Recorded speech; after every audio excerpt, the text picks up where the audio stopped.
Since this whole process was rather lengthy and resulted in an obnoxiously long video, here's a quick breakdown of this video to help you figure out if this is worth your time to watch. Also, in the description are timestamps you can click to take you to different chapters of the video to make finding the major topics easier.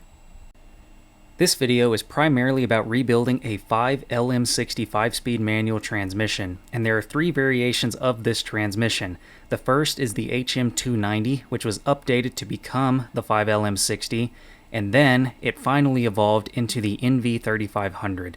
The vast majority of this video is relevant to you even if you have the HM290. There were a few major differences between the HM290 and 5LM60 that I can't cover, such as the more complicated bearing design of the HM290. However, the only shop manual I could find for this job was for an HM290, so if you want a PDF of the HM290 shop manual to help you rebuild an HM290 or a 5LM60, leave a comment below asking for it and I'll get with you and get it to you. If you have a 5LM60, welcome. Glad I'm not the only one. If you have an NV3500, some of this video may help you, but you're likely better off finding a more dedicated video. In total, I'm guessing I have anywhere from 40 to 70 hours in this job, from pulling the car into the shop until it drove back out, and I spent around $600 on the whole process. The major work done in this video is removing everything from the car, completely rebuilding the 5LM60, upgrading to a synchronized reverse, servicing the front drive shaft, resealing the transfer case, replacing the clutch, and reinstalling everything. Although I've had no issues with the transmission since rebuilding it, this is the only transmission I have rebuilt, so this is not a how-to video because I don't feel qualified to claim this as an official guide. As you'll see, I make several mistakes, which I indicate with text to show when I made the mistake, and later, when those mistakes catch up to me, I explain what I did wrong and show how I fixed them. I chose to leave these in since if I made the mistake, someone else might as well, and having some frame of reference as to when the mistake occurred might be helpful. You'll benefit from having some specialized tools for this job, such as a transmission jack, hydraulic press, bore scope, various socket sets, and a long modified pair of pliers or specialized snap ring pliers. This is not a particularly easy job and it can be extremely frustrating, but hopefully this video makes your rebuild a little easier should you choose to embark on rebuilding the rage-inducing mechanical puzzle from hell that is the 5LM60.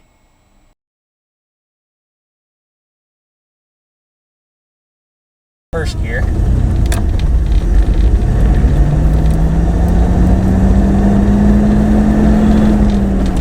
Second. Third.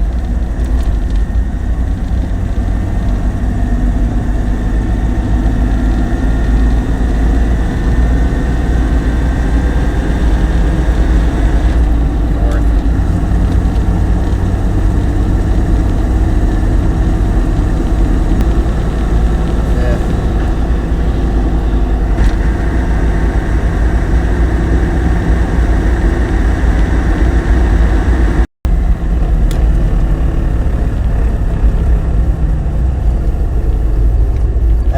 Braking in second, making that horrible noise.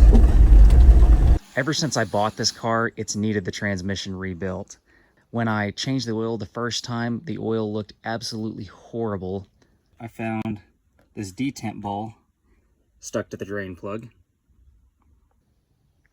And when I changed it the second time, it also looked absolutely horrible. I found bits of broken spring stuck to the drain plug.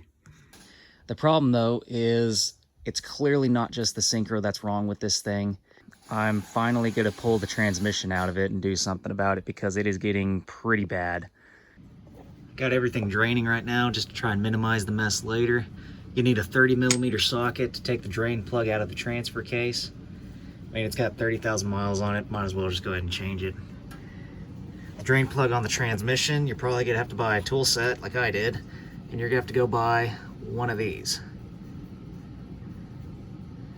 So I think this one was a 19mm. I honestly would not bother with an actual Allen wrench because it's real easy to strip one of these out. At least if you have one of these with the socket, you can get on it a lot better with the wrench or use an impact. So I do recommend just go ahead and getting one of these if you have even the slightest bit of trouble using an Allen wrench on this drain plug. Here's the drain plug out of it. This was clean 1,500 miles ago. That was the last time I changed the oil in this. So that is how much debris ended up on the magnet. Pretty bad. And this oil also only has 1,500 miles on it. It is pretty dark. See, it's got a bunch of stuff swirling around in it. So it's definitely getting close to some kind of massive failure. Well, step one of working on any 90s GM vehicle is go ahead and just grab pretty much every socket you can get your hands on. Metric, Imperial, deep wall, short. Go ahead and get you just a whole bunch of extensions, some swivel deals. Throw all that under the car, and it is not going to be enough to get you through the job, but it'll at least get you started. The mix of fasteners on these honestly gets pretty ridiculous. Well, I think I got step one completed. Step one is get the exhaust off, which requires pulling the cross member and the rear drive shaft. So taking this apart, it came apart in two different ways.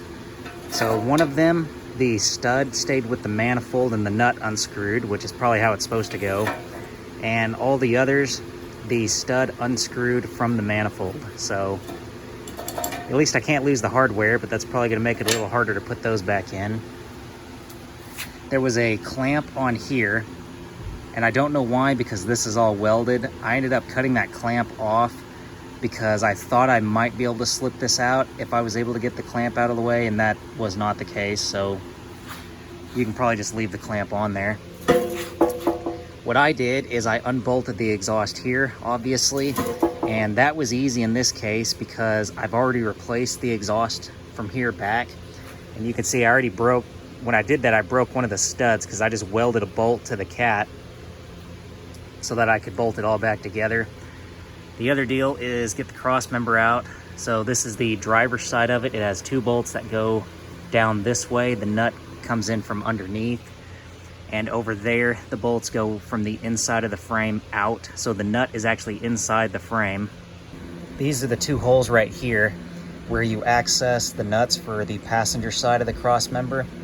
And I mean, if you drop the nut in there, you can probably get it out. I mean, there's a hole here, you can fish it out with the magnet, and the frame opens up back here, and you might even be able to reach your arm in there, or at the very least a magnet.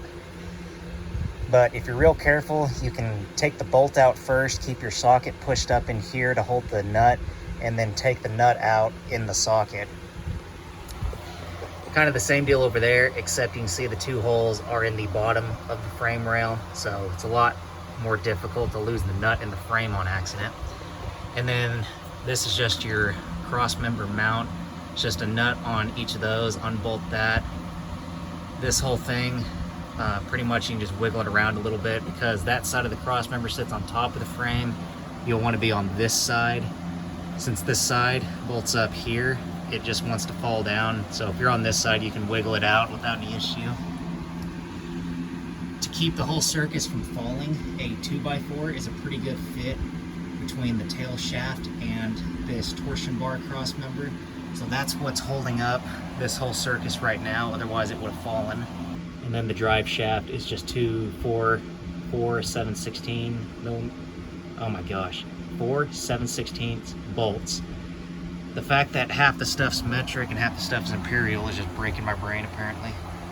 And before I get too carried away here, something worth mentioning is since I am going to be messing with the transmission, you need to make sure that your car's not going to roll away on you. So I have the front wheels off the ground because it's sitting on safety jacks. The parking brake is set just in case, and in case I have to mess with the parking brake, I threw some wheel chocks under there. That way this thing can't move while I'm under it, because as soon as I take the rear drive shaft out of it, the transmission is no longer going to try and keep this thing still. I got the front drive shaft out of it. It's not really that difficult. It's just U-joint caps on both ends of the drive shaft. I went ahead and wrapped some tape around the U-joints so that way I don't lose one of these U-joint caps and then knock the needle bearings all out of it. So this has the slip yoke here in the middle, and the only other two-piece drive shaft I've messed with was really particular about going back together exactly how it had been its whole life. So if I take this one apart, I'm going to scribe a line across it so that way I can make sure this one goes back together. Theoretically, I mean, all the splines should be the same, and it should just be able to go back together however, but the last time I messed with one of these, that was not the case for whatever reason. And this is the front of the drive shaft, so this is where the front diff bolted up, and then the transfer case was on that end. Okay, I think I'm just about ready to start taking the transfer case out. There's a support bar that goes from there up to here. Went ahead and took that guy out. I had to take out one of the bolts that holds the transfer case to the transmission because this bracket holding the vacuum lines and the breather tube bolts to it. On this side, I had a bracket up here that I had to undo because it was holding the fuel lines in place, so we don't want to bend those up. I unplugged the reverse switch. It's this plug right here. Don't even bother trying to undo these guys. You're only going to be hurting yourself. I undid it right here, and what I did is I used an adjustable wrench to hold the actual shift lever, so that way I'm not torquing against the actual shift mechanism of the transfer case, and then I just took the nut off. That was way easier than trying to get these rubber deals apart. From there, I unplugged this guy here. This goes to the speed sensor. There's the other end of its plug. And then this guy here is the vacuum switch. So it slots in right up there. So went ahead and undid that guy. I converted this away from the vacuum setup. It's a all mechanical setup, but this vacuum line deal here is supposed to be what triggers the front axle. The front axle on these originally has a vacuum diaphragm that engages it, and on mine I just got away from that and I converted it to a pull cable in the cab. So getting everything out around the shifter isn't that bad. This guy just has 3 screws, one on that side, 2 on this side, and then it comes right out.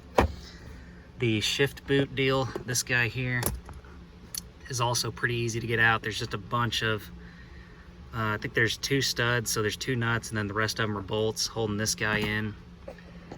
Not really a big deal to get it out. You do have to take this off of here before you can actually slide this whole guy off. But this guy's not that bad to get off. Just put an adjustable wrench on this nut. This isn't really a nut. An adjustable wrench on this, and an adjustable wrench on this nut. Turn them both as though to loosen both of them, and it'll unjam it. You can thread this guy off, take it out, and then slide the whole doodad off. You gotta take all that off because there is one bolt somewhere up in there. There is a bolt that holds the transfer case to the transmission, and it's right over here somewhere.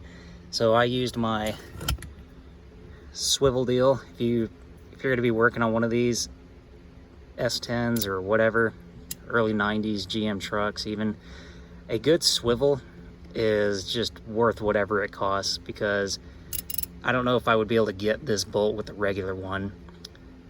But swivel extension, I was able to get it from up here. There's a chance you could maybe get it from under the car, but I kind of doubt it. And I got the 4 bolts out down here. So there's 2 on that side, 1 in the middle, 1 right there.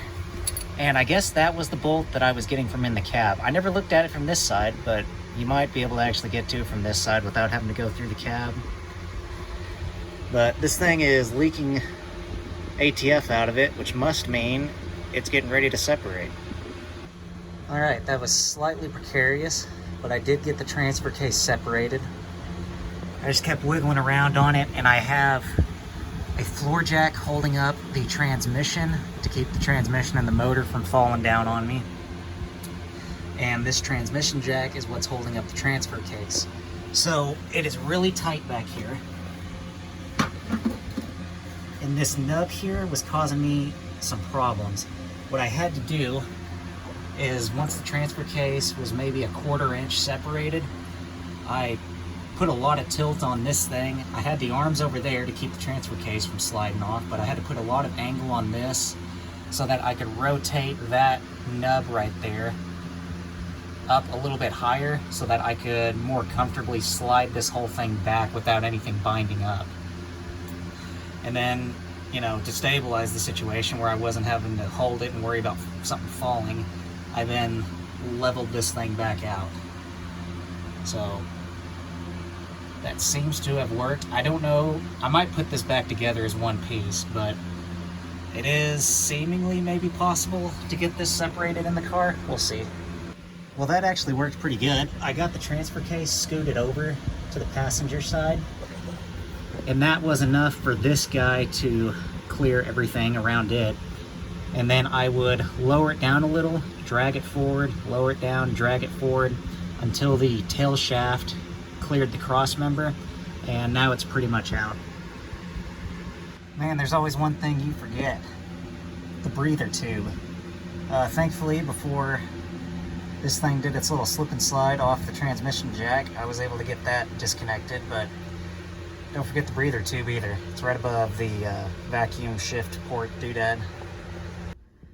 I think the last thing that needed done here in the cabin is to go ahead and get everything off of the transmission shifter. So this is the jam nut that was holding this on. You can see it's got a flat right there and right there, so you can put an adjustable wrench on this, put another one on here, get the jam nut loose, take the whole thing off, slide the rubber deal off, put the jam nut back on so you don't lose it. And then it had this foam deal insulating around there.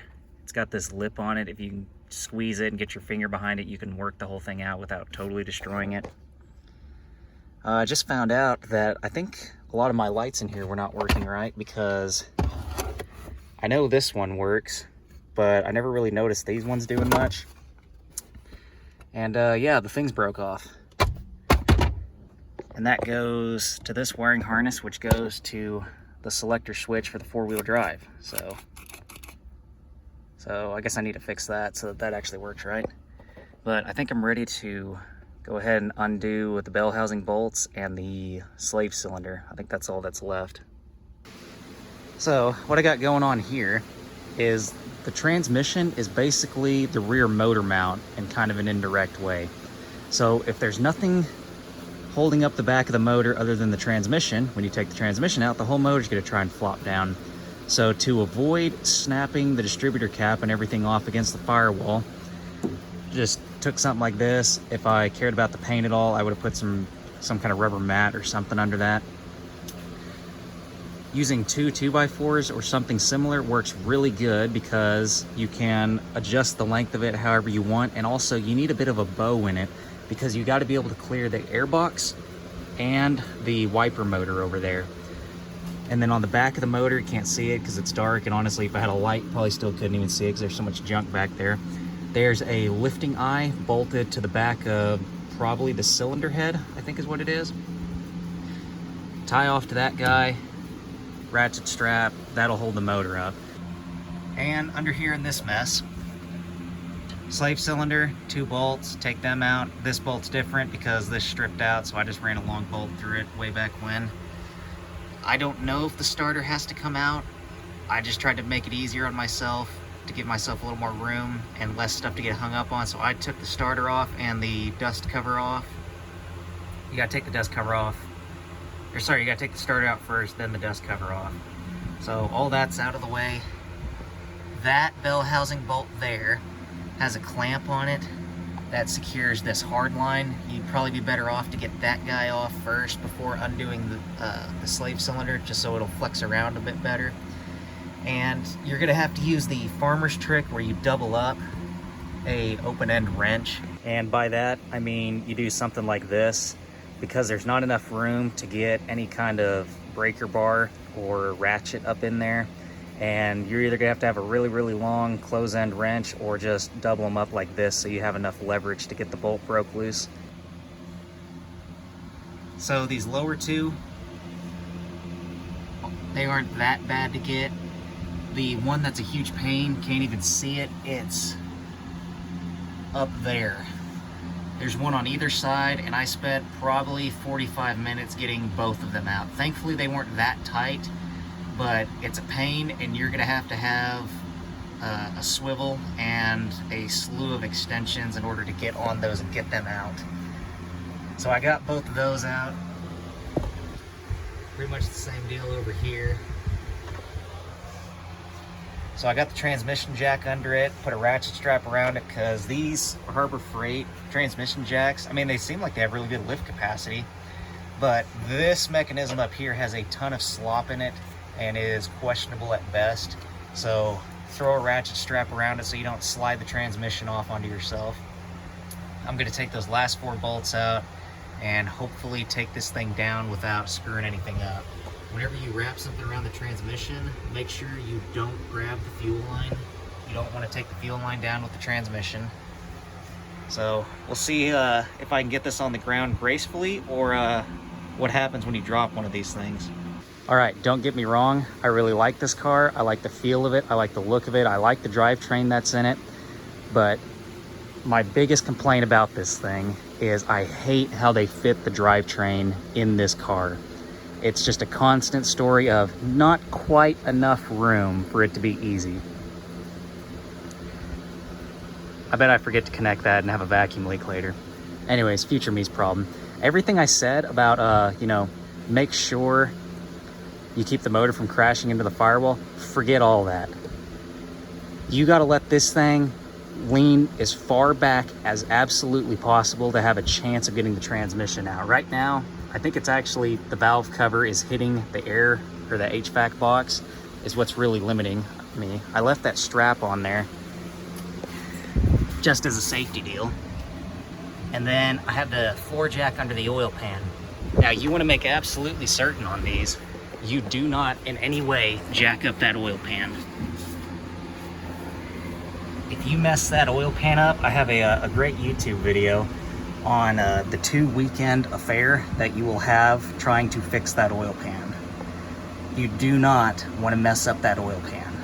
It is a horrific endeavor to get an oil pan off of one of these. Not quite as horrific of an endeavor, but we're getting there, is getting this transmission out. I put a Corvette 6-speed in a Datsun 280ZX, and I can have that transmission in and out of that car in the time it's taken me to get to this point. Just since I started doing the bell housing bolts, mind you. It is a nightmare trying to get this out of here. So the problem is that corner right there of the transmission hits the cab. So you got to get this thing pulled back far enough, which is why you got to have the motor dropped all the way back so that you can angle this thing down and get it a little bit further away from everything. And then you got to take the whole transmission and clock it sideways precariously, which transmission jack helps with that. Absolutely make sure you have it strapped down. But you got to clock the whole transmission sideways so you can get that ear past the firewall, and then you can get this whole circus to start coming back. Then you're going to realize that the shifter is going to catch on the floor no matter what. So go ahead and unbolt that, and maybe it'll come out. We'll do an update in a second. And the transmission is out. Had a pretty healthy oil leak going on in here. Not quite sure where it's all coming from exactly. A lot of that's clutch material, but I don't know.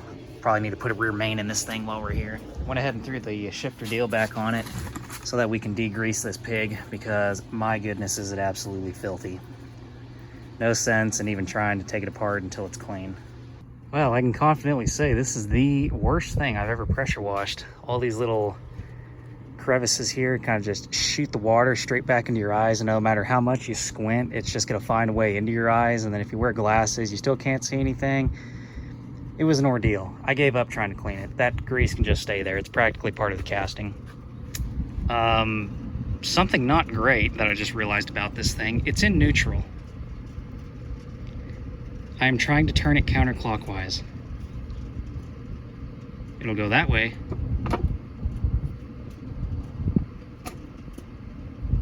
It won't go the other way.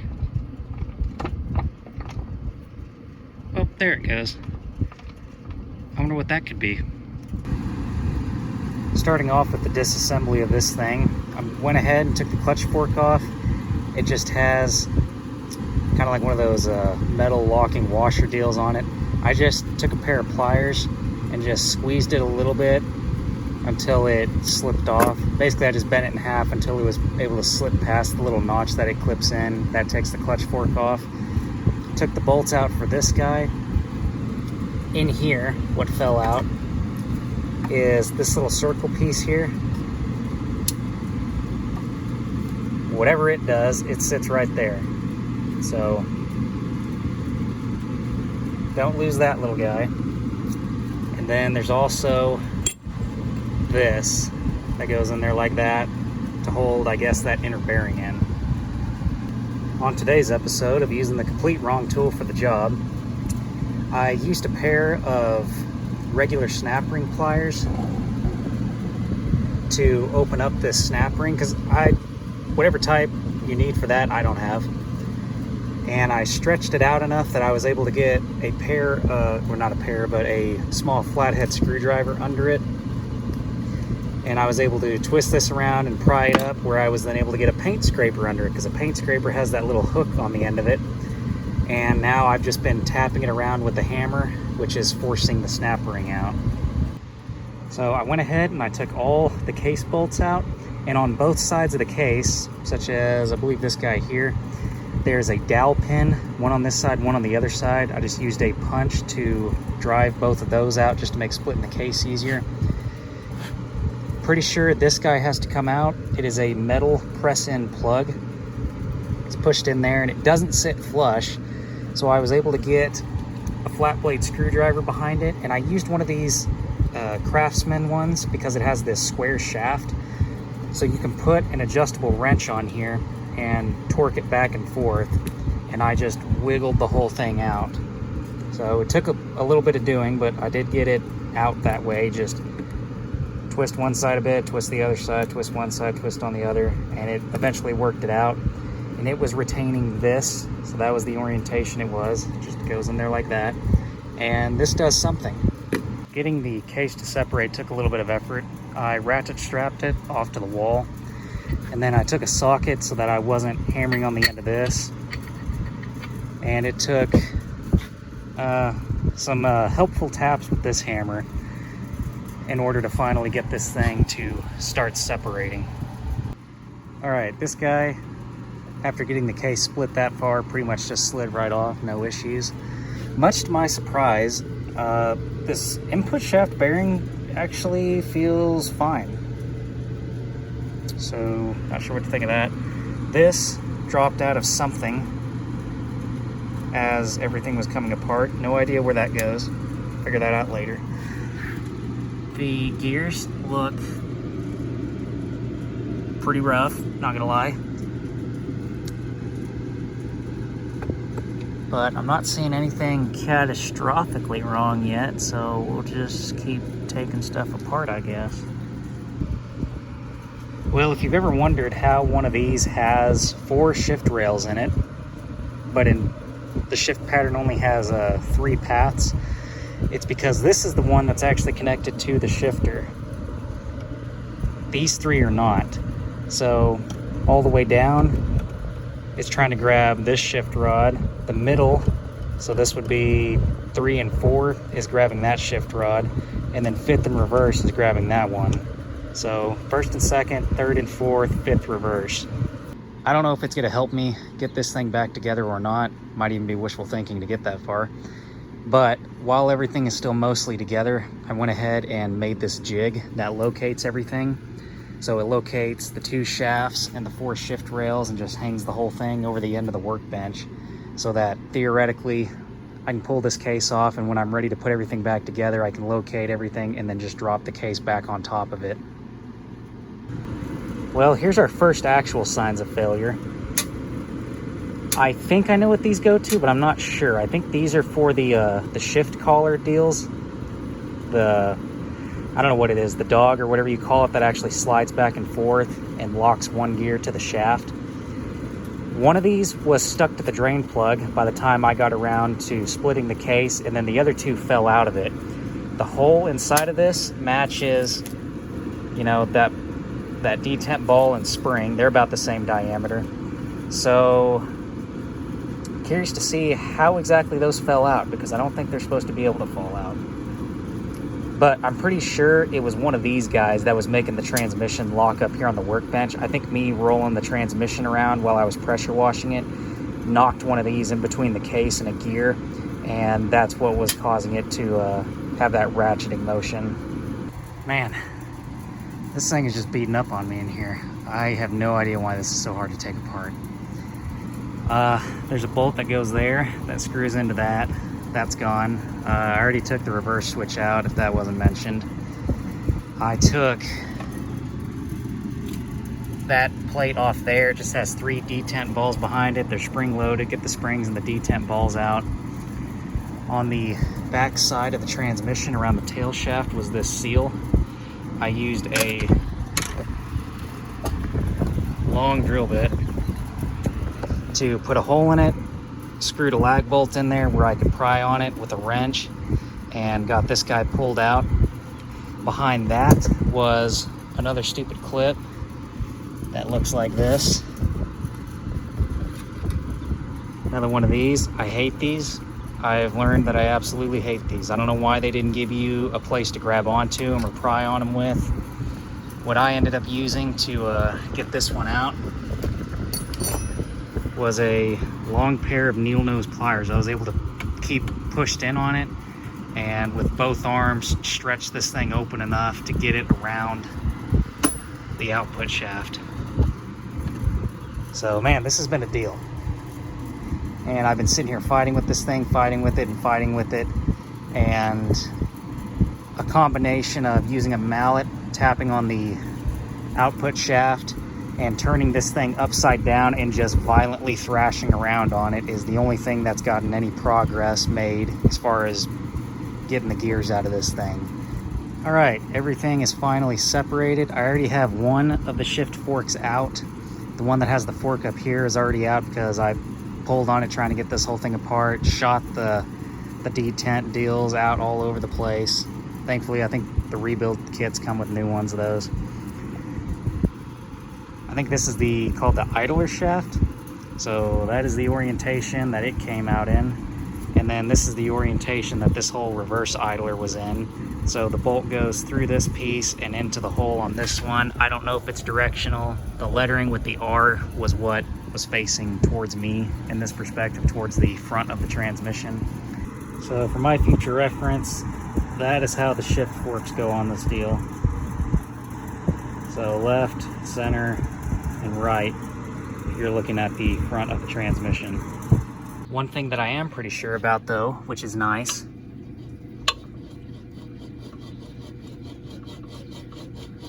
that has got to be the bearing noise this thing was making.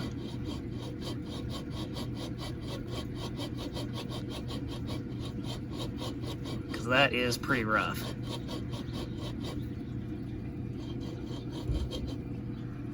I don't think that's all the noise, but that's definitely got to be part of it. Well, I at least know where the parts that I found on the drain plug came from, and just kind of here's the lay of the land of how this thing works. So this is the input shaft, and then from here back is the output shaft. So this is not directly connected to this. This, you can see, there's a bearing between this gear and the output shaft that runs all the way through the rest of them. And then this is the countershaft. So the way this works is if the engine, well, if the clutch is engaged and the engine's running, this is turning, which drives this gear and turns the countershaft. So the countershaft is locked to the input shaft. From there, you have these little sliding deals, whatever they're called, the shift collar or something, and you can grab, you know, any of these gears on here, and that will give you a different ratio, because what you're doing is you're locking the gear to the output shaft. So you can see the gears themselves are not connected to the shaft. They can rotate free on the shaft. It's this piece here that's actually connected to the output shaft. So when you slide the collar thing over it, you've now locked the gear to the output shaft. So that's how you end up with your different ratios.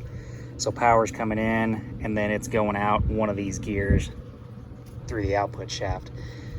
So the parts that fell out, you can see I already got this one taken apart a little bit. So down in here is supposed to live this assembly. So spring goes through this piece, and you have a detent ball. All of that is supposed to sit in there like that, and then the spring and the detent ball go inside of it. The point of this guy is it, one, best I can tell, this is just my own reasoning. One is it locks these shift collar deals in a neutral position just so they can't walk around and start hitting stuff. But more importantly for fifth gear, that also provides a lot of resistance. Whenever this thing wants to shift over, it has to overcome that spring, and it's going to drag this little piece here into the synchro, and it's going to push the synchro into the gear so that the synchro can actually do its job and slow everything down and match the speeds before the shift collar engages with the gear. Fifth gear has none of them. So you can see there, they're not in there. This is how it was when I took it apart. So that's why fifth gear basically had no synchro. There was nothing to actually engage the synchro. It's just floating in space right now. So with no force on it, no friction, no way for the synchro to do its job. And that's why fifth gear ground unless you shifted it exactly right. And just looking at it, like if you look at this good one here, you can see it's got these nice points on the dogs here so that it can line up a whole lot easier. That one's on the reverse side. That's just negligence. But this side for fifth gear, I mean, they're just absolutely trash destroyed. So I don't even know if I could get away with reusing that. Why did they all fall out? Well, that's an awesome question. That took me a minute to figure out. So if you look over here, this side has two synchros, obviously, because how do the gear ratios work? So smallest to big, you have first gear, second gears with it, third gear, and fourth gear is not this one. Fourth gear is a 1-to-1 ratio. That's why it's, you know, in an automatic it's called drive, because it was a direct drive from the input shaft to the output shaft. Fourth gear just locks this gear to the output shaft. It's just locking the input shaft to the output shaft. No power's going through the counter shaft. That's fourth gear. And then fifth gear is back here. Yeah, so that's fifth gear. So these ones that have two synchros on them, this nub here on the synchros is what locates and basically locks in whatever this is called. It can't get out of there because the synchros keep it in there. Fifth gear though shares reverse, and for some reason on this transmission they didn't put a synchro on reverse. No idea why. So there's no synchro here to have a little nub on it to keep these whatever detent deals from falling out. So what they did is they put this snap ring in here. So you can see this snap ring, that's a snap ring. It's supposed to clip into a groove on the inside of this piece here. And that's what's supposed to keep all those detent deals from popping out. For some reason, the snap ring is not where it's supposed to be. I don't know if somebody's been in here before and they jacked with it and forgot it or messed it up, or if somehow if there's something wrong with the snap ring. I don't know. I don't know why it came apart. I'm hoping I can figure that out later. But that is where the parts came from. As far as the noise that this thing was making, the output shaft bearing is bad. That's certain. But I haven't found anything else that really seems catastrophically wrong with this yet. I forgot to mention how reverse works earlier. This gear here actually sits up here. So power comes through the counter shaft, drives this idler gear, but then there's this dead spot here, and the idler will actually drive this gear here. So because it's going through this idler and then to the output shaft. That's how you get the rotation going the other way in reverse. And I found another broken part. So this is 5th gear, and I was looking at the synchro on it to see if this whole snap ring failure happened when the transmission was built, possibly. And there's no way that it did, because this synchro is pretty well destroyed. I should not be able to take the guts of the synchro out. That should be stuck in there pretty well. And this synchro ring totally just bottoms out against the gear. And it shouldn't do that, because if it does that, that means there's no interference fit. There's no interference fit, there's no friction for it to do its job. So if you look at this one, you can see there's a gap. So this one, tolerance-wise, is probably still fine. It's actually got enough interference to engage, so that's a good one. But yeah, the whole failure with this thing, I mean, I don't know what order things happened in with it, but it's definitely got a bad synchro in addition to the snap ring blowing off. And I think I figured out what the noise was. I have not seen anything on these gears that would explain why this thing was so noisy in 5th. But 5th and reverse are the gears that I noticed this thing being the loudest in. And I'm hoping I don't find any problems with these gears, you know, through further inspection. But what I think happened is all that noise was from this output shaft bearing. Because as power's coming through this countershaft, well, if it's going in 4th, you know, 4th should be the quietest gear because the power's just going straight through. If it's in, what would this be, 1st? 1st gear would probably be slightly noisy, but not that bad. It's pretty much in the middle of the shaft. And I don't remember, I mean, 1st gear made a little bit of noise, but it wasn't that bad. 2nd and 3rd, I don't remember making much noise, but they're up here at the front. So they're loading up the input bearing more than they're loading the rear bearing. But it's 5th gear all the way right back here, right next to that output shaft bearing. So all that power going through 5th gear right next to this bearing, that's going to be the most load that can be put on that bad output shaft bearing. And I'm thinking that's why this thing made so much noise in 5th, is it was actually just the output shaft bearing and the fact that 5th gear was right next to it, putting a bunch of load on that bearing. So we're pretty much getting into the point of no return with this deal. We're going to start taking apart this, I don't know what you want to call this, the main shaft assembly. And that's going to involve some pressing, because this hub, the hub there, and the hub here are all pressed onto the output shaft.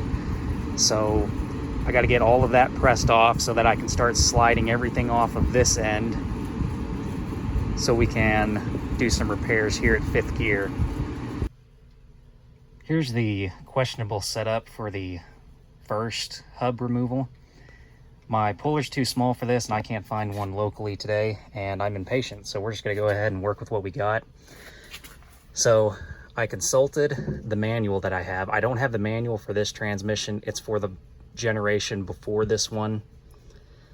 But it looked like it was saying just to put your puller on the underside of a, whatever the dog section of whatever gear this is, 4th gear I think is what that is.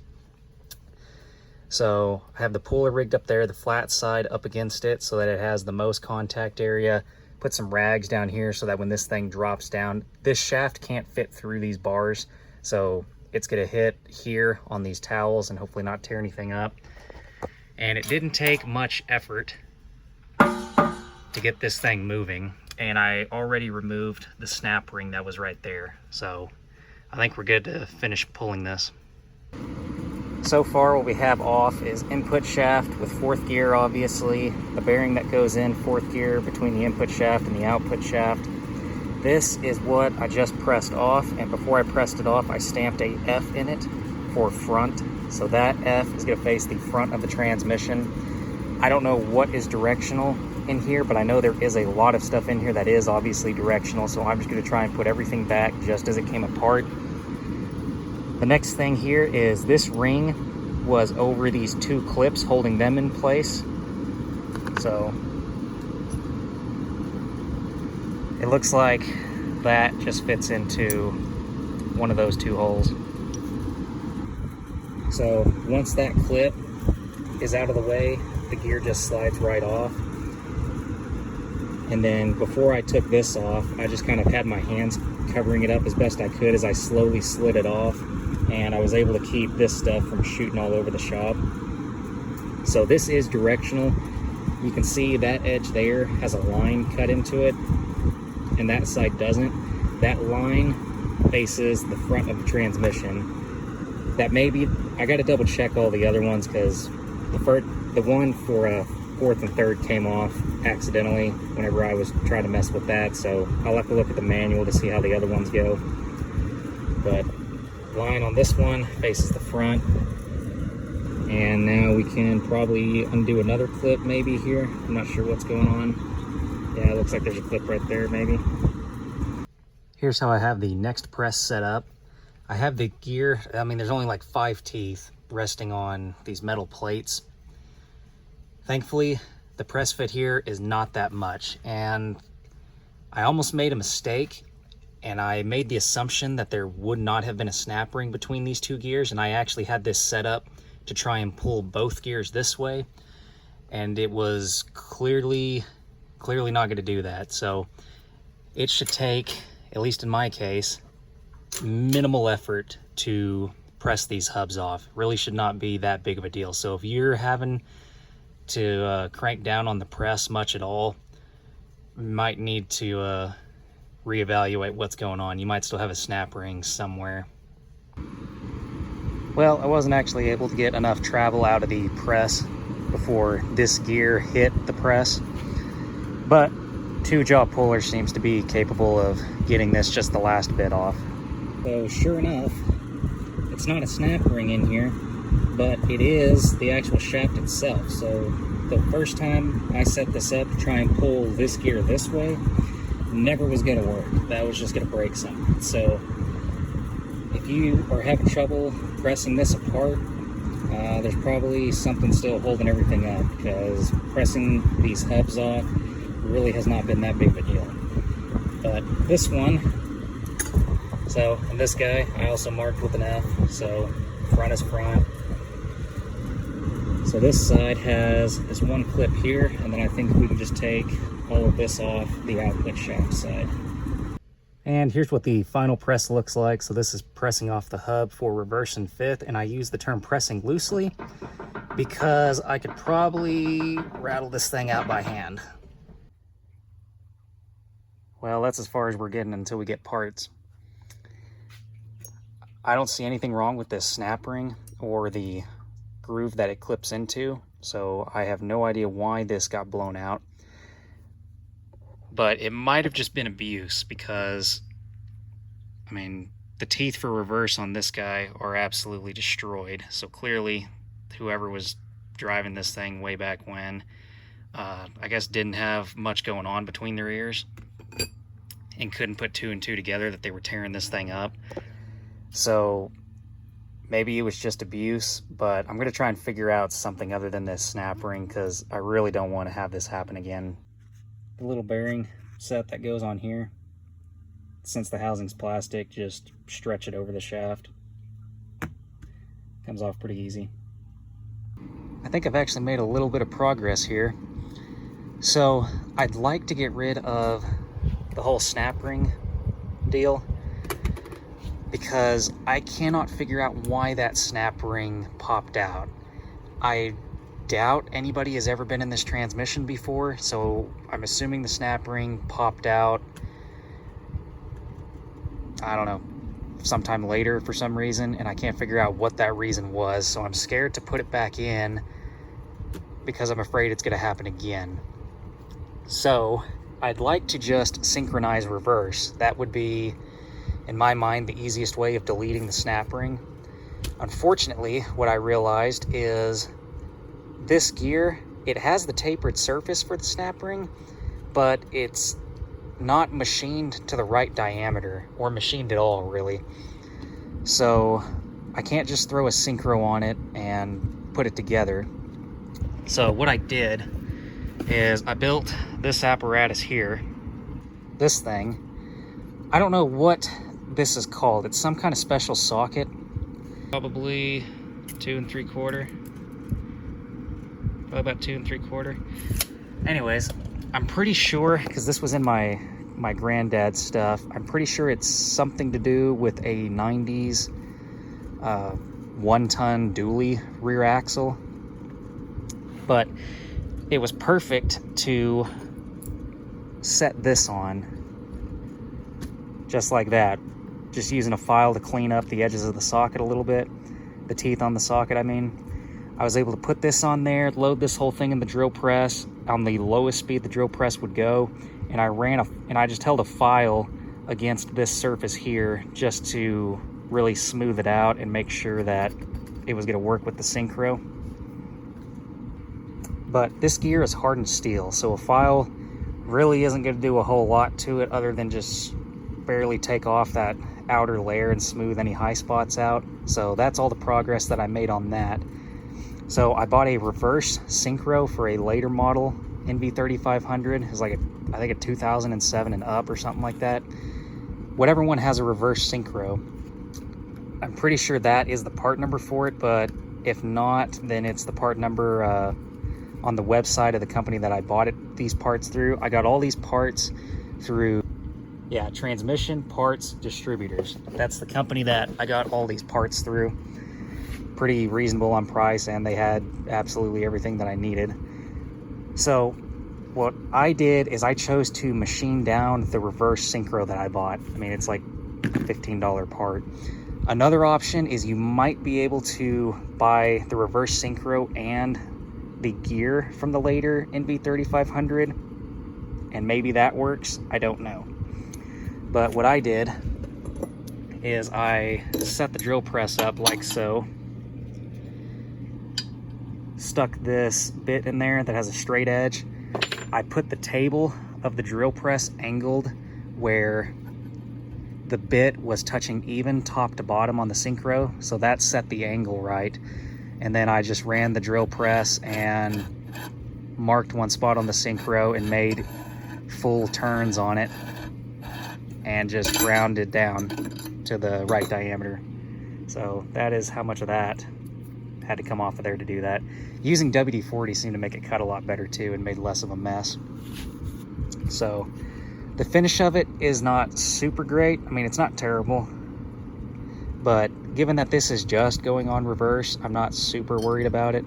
So I was able to machine it down to where it fits on there where I believe it's actually going to work. It's sitting just below the this surface of the gear, so I can put this on there and the synchro still floats. It's not bound up or tight or anything.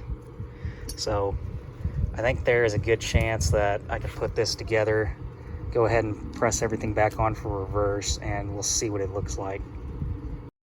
Let's struggle trying to put this together. Safety glasses engaged. So I've already got the first whatever retaining piece and spring set in. Put the detent ball on. It takes something that is not magnetic, because if it's magnetic, it's just going to fight me. And it is just barely retaining the detent ball. I'm going to push it on a little bit so that when I pull it back, maybe it will stay in there. So right now the detent ball is grabbing this piece, so hopefully it'll stay together. Take the next one of these,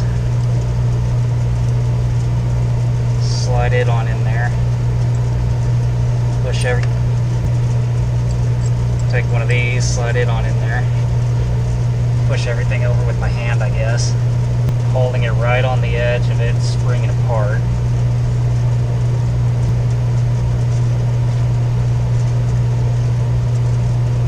Make sure the spring's actually pushed down. Where did that go? There it is.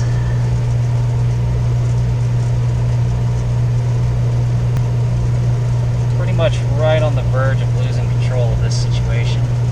Alright, we're going to push the detent ball down while simultaneously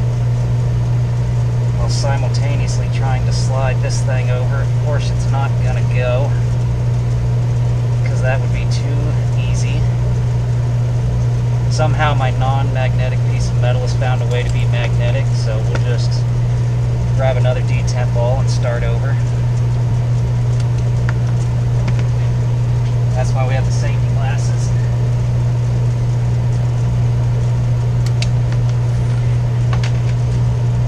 Again, safety glasses. Nope, we're already losing it. Already lost it. It's done. Right off.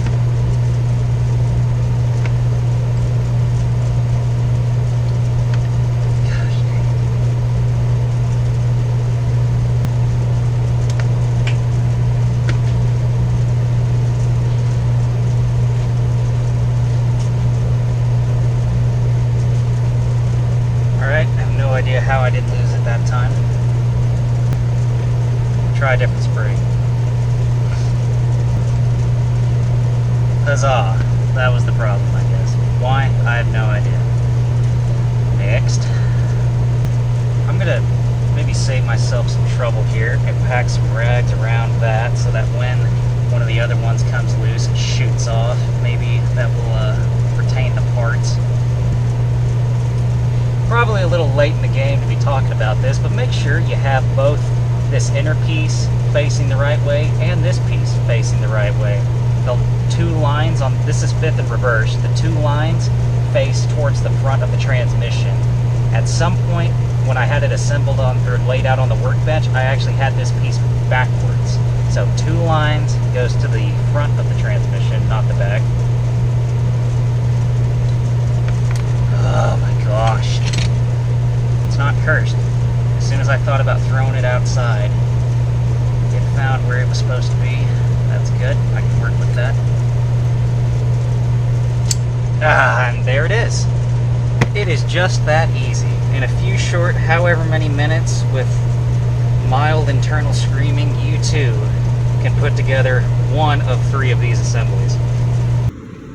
This snap ring is in, so that hub is retained.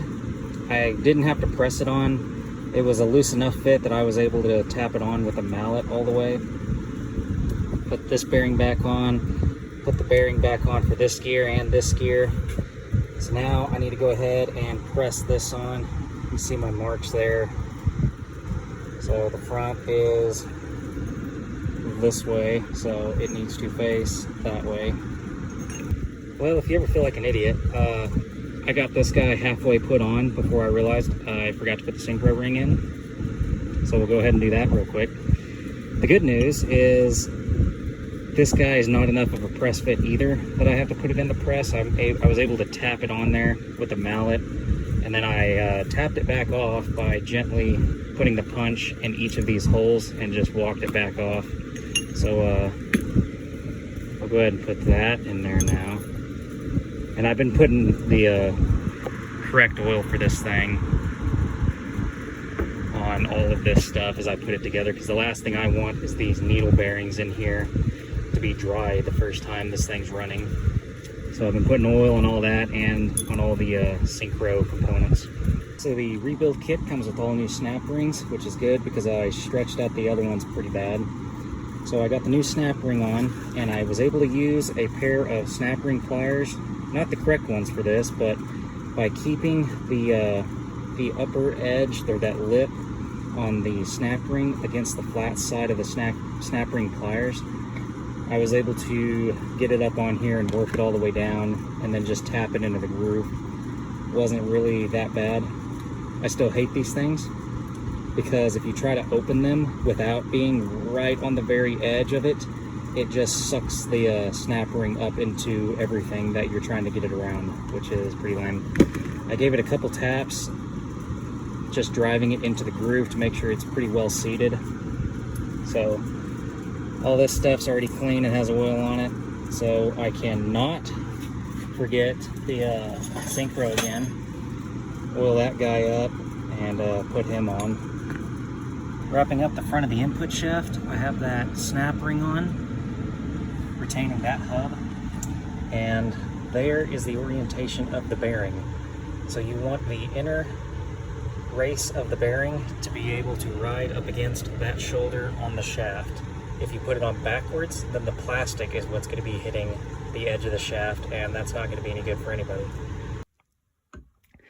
Fifth gear just slides on here. Nothing really special with it. This is a new fifth gear because the old one, this piece is splined onto here, but the spline, the fit was loose. You could move these independently of each other very noticeably, and I can't imagine that's good. So got a new fifth gear just because it wasn't even that expensive. And if you notice, there's a divot in the teeth, and I guess that's just how they're made, because the old one was like that, the new one's like that. So the next problem with this deal is removing these bearing races. So these are for the countershaft bearings. That one came out of there, and there's a snap ring, and I don't even know how you would ever get that snap ring out. But if you flip the case over, put it on a piece of wood so you don't break anything, you can hit it out this way. You can hit the race into the case, and just don't get crazy with it, because you don't want to break the case, that's for sure, and take stuff like that out so that the case is sitting flat on something. But that was a little bit of effort to get out of there. This one, though, I'm going to have to make a tool in order to get it out. I lost the video for how this worked, but I had a piece of pipe from a ball joint removal set, which was larger than the bearing race, so that sat on the case around the bearing race. On top of that was the metal plate. The bolt ran through the plate, and then the other end of the bolt latched onto the actual bearing race, and by tightening a nut on the bolt that was above the plate, it pulled up on the bolt and pulled the bearing race out. On the bolt, two of the diagonal corners there, I rounded off so that it would slot in and rotate inside the bearing race, and I left the other two squared off so that it would basically lock the tool down so it would not continue to twist as I tightened the bolt. And this bolt was just a 1/2 inch diameter carriage bolt, but there you can kind of see how it butts up on one side but not the other, which locks it down, and I can just rotate it and take it out. I went ahead and installed this bearing race, and it became pretty apparent that my puller is not going to work on these. They're made different. I have no idea how you're supposed to remove this style, so hopefully I don't have to install it. I just used a socket that fits onto the inner recessed area of the bearing. I didn't want to tear up that upper lip or anything, because the actual rollers will ride up against that lip. So found a socket that just gets on the recessed area, and then I was able to go ahead and tap it on in there, and the hammer will really bounce back whenever you bottom the race out. So as long as the race is still moving down the bore, the hammer blows will have kind of a dull thud to them, but as soon as that race bottoms out against the case, then the hammer will really bounce back. I don't know if it actually matters to keep these straight, but I'm going to try to. So I scribed a T into the plastic of that one for tail shaft, and an F in this one for front. So I don't know if the rule holds up with these, but kind of what I was always told and what I read was that you never want to mix up. If it comes together as a set, you never want to mix the bearing and the races up, even if they're unused. Doesn't seem like a bad rule, so I'm going to go ahead and follow it here. Went ahead and just installed that one the same way until it butted up against the snap ring. Now starts what I fear is going to be a really painful process of trying to set the bearing preload for these bearings on the countershaft.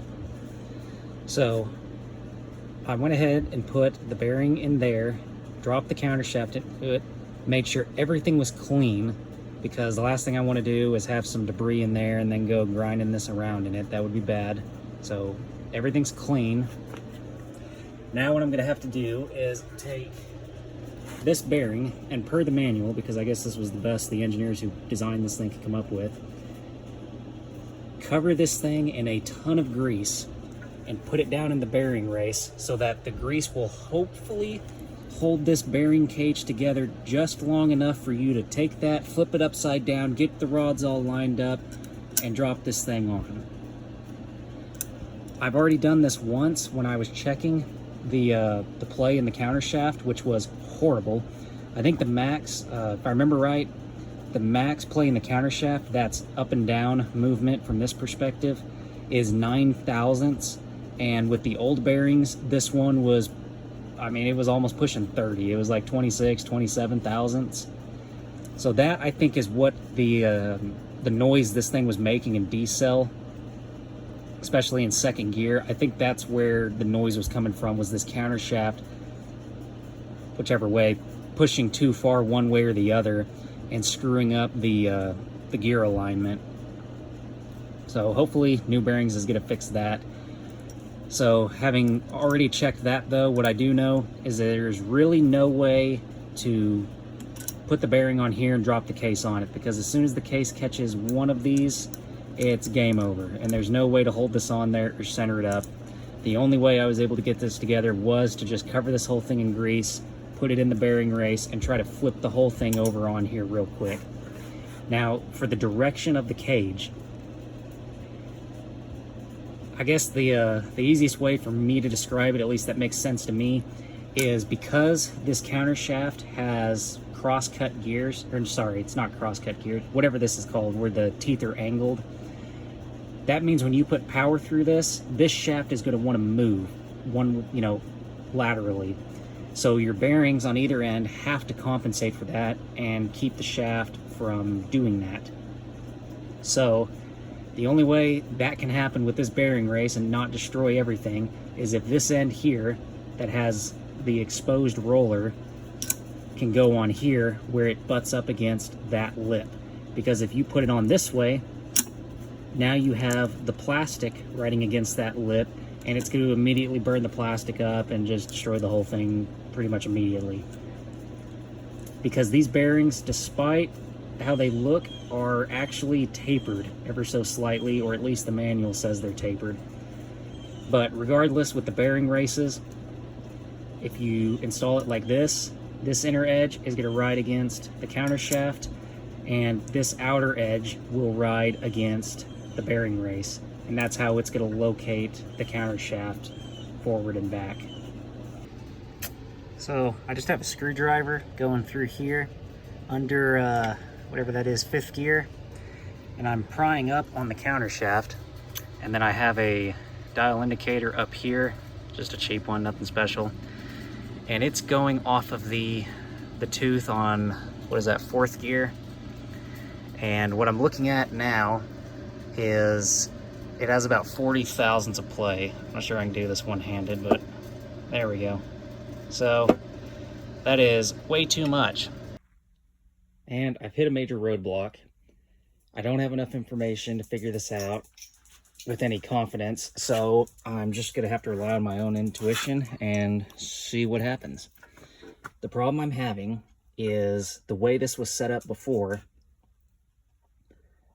I'm pretty sure, well, I don't know it for a fact. I'm guessing this bearing race was pushed all the way up against that snap ring. Actually, it couldn't have been that tight because I was able to move the snap ring around. But anyways, with the original bearings, we had too much end play. With the new bearings, I went ahead and butted it all the way up against the snap ring, and it's got like 50 thousandths play, 50 thousandths end play, and it should have a max of 9. So that's bad. The only way I can get the end play right is I took this race and I tapped it back in a little bit, and now I have about 5 thousandths of end play, just barely enough that it'll rattle around a little bit. The issue with that is there's nothing retaining this race in that spot. There's nothing between it and the snap ring. Now, the transmission that came before this was the HM290. I have a PDF manual for that transmission, and it has a different snap ring instead of Satan's snap ring that you're going to fight for the rest of your life to get out. It has a conventional snap ring that you can put a pair of snap ring pliers on and take out, add shims, pop the snap ring back in, do whatever you got to do. This one obviously doesn't have that.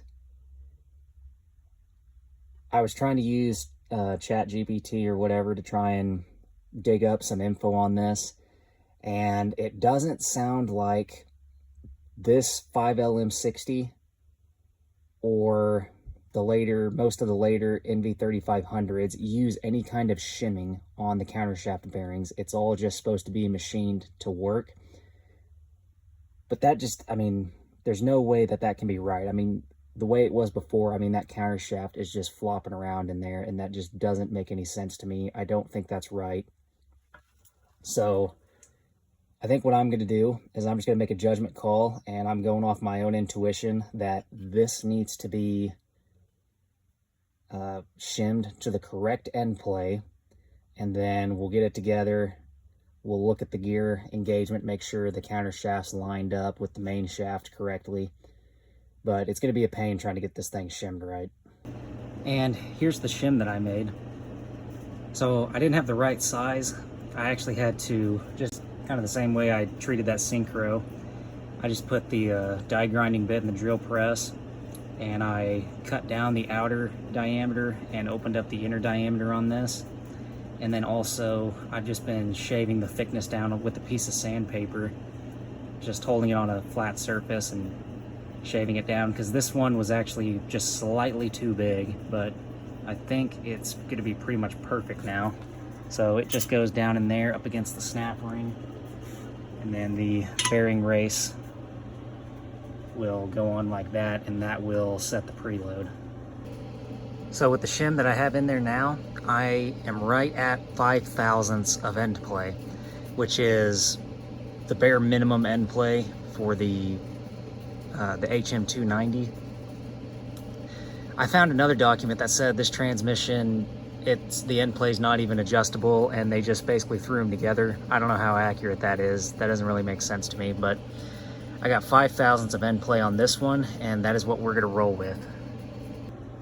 Well, I was gonna show how I was gonna knock the bearing out, but pretty much just the weight of the big socket and extension that I was going to use to drive out the bearing was enough to pop the bearing all the way out. And that was pretty much the same for the front. So should take minimal effort to get the input and output bearings knocked out of the case.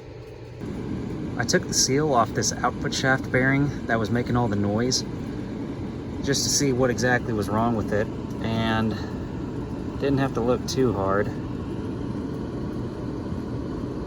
You can see the outer race is starting to, I don't know if delaminate is the right term there, but the outer race is coming apart. It's flaking material off of it. And there you can see the inner race is got the same jazz going on. So that is why this thing was making so much noise. The actual bearing races are just coming apart and grinding everything to death. Installing the input and output shaft bearings is pretty straightforward here. Kind of sat it on there and got it fairly well lined up. Used a socket on the inner race. I didn't see an issue with that because it's really not that much effort to get these in. And I basically had to hit it, the bearing would get crooked, and I would just keep tapping down the high spot until it pretty much was started, and then now it's just tapping right on in. I think the last thing for the case here is I went ahead and put that bearing retainer in, just those 3 bolts. And I could not find a torque spec, so I went with 130 inch-pounds. That seemed, I don't know, maybe a touch on the too tight side, but nothing stripped, so I guess it's fine. And I put blue Loctite on all those, because if those come out, then the transmission's probably dead. I think the last thing I need to take apart and inspect is this reverse idler. I want to look at the bearing under this. So it has a snap ring here. Somehow with one hand I was able to, well, with 2 hands, I got the pliers in here, opened the snap ring up, held that with one hand, got the paint scraper under it with the other hand, and I've just been working it off, just tapping it with a hammer and working it around. Well, good news on this front, everything looks fine. I went ahead and wiped everything down and kind of cleaned everything up. The gear, you can tell which way it goes by the wear pattern. See, it has this narrow wear pattern over here and this large, wider one over here. Corresponds to those two gears. So if you get that guy mixed up, that's an easy way to tell which way he goes. And I've probably already said it, but on all these bearings, I am oiling them up pretty heavily just with the correct oil for this transmission. Just so that way none of this is dry the first time it spins. All right, I'm just gonna say it in the most polite terms I can. Whoever designed this snap ring, I hope they never design anything again. And whoever decided to put this many snap rings in this transmission, I hope they also never designed anything again. I hope those two people never conspired again to cause so much frustration. I have probably 30 minutes in trying to get this snap ring on. What I ended up having to do was grind some flats down on these pliers, drill a little hole for the snap ring to grab, and then I hooked one side of the pliers on the pocket of my pants, which somehow the seam of that held, so kudos to whoever made these pants, so I could pull on the other side with my right hand and then use my left hand to work the snap ring on, because it was wanting to just flip around all over the place. What a mess. That is the stupidest snap ring. And I'm sure there's some fancy tool to put these things in, but I don't know what it is. I don't know what it would be called, and I probably can't justify the cost of it anyways. So we're gonna chalk this up to a never again. That's the last one. Oh no, I got two more. I got two more on that. Dang it. Well, if you ever want to hate your hobby, do all of that, and then realize you put the gear on backwards in your frustration of half an hour of trying to get a snap ring on. So let me pop that back off, and we will repeat the process. And to reuse this snap ring, I just used a pair of channel locks and clamped it back down so that it will actually fit tight in the groove, because I tried putting it on without doing that and it was flopping around and I didn't trust it. I'm getting ready to try and put the back half of the case on all this. One thing I had to do to this jig that I started on at the beginning of this project is I added this bolt here to hold the reverse idler in place, because I forgot to do that. So adjusting that nut or the nut right there will move the reverse idler up and down. And this bolt is actually bent just a bit so that I can spin the bolt itself around and kind of tweak the angle of the reverse idler. So we'll see how that works out. And then having this piece removable is super handy and possibly even a necessity. Otherwise, you can't get the shift rails slotted into here and then moved over. If this piece is solid fixed to this all the time, then you're gonna have to put the shift rails on the main shaft and drop the whole thing into the tool in one go. And I just foresee what's gonna happen is you're gonna catch this shift rail here on something. Remember, there's nothing holding fifth gear in right now because the bearing that's not there holds it in. You're gonna catch this shift rail on something, pop this guy up and shoot all the detemp balls out. That's just how I foresee that going. I almost forgot to mention something that is pretty major here. So whenever I took this transmission apart, this guy fell out. This was just in the bottom of the case after I got everything pulled out, and I could not figure out where it went. I was combing through parts diagrams trying to figure out where that little pin came from. And I think I found a reference of it in one diagram. It's kind of hard to tell because the scan of it is not very good. But I believe that pin goes right here. Right there, and whatever shift rail this is, as part of the interlock mechanism for this shifter. So that's where I'm gonna put it. We'll see how that works out. But I'm pretty sure that is exactly where that pin lives, and it's a lockout mechanism. Well, would you believe it? I've already tried this once and failed miserably. The bearing fell out, even with the grease, because you have to hammer this thing on to get that output shaft bearing past all the press fits. So I had what might be a clever idea, is I had this really strong bar magnet. If you have a big computer magnet, like from an old hard drive, that might do the same thing.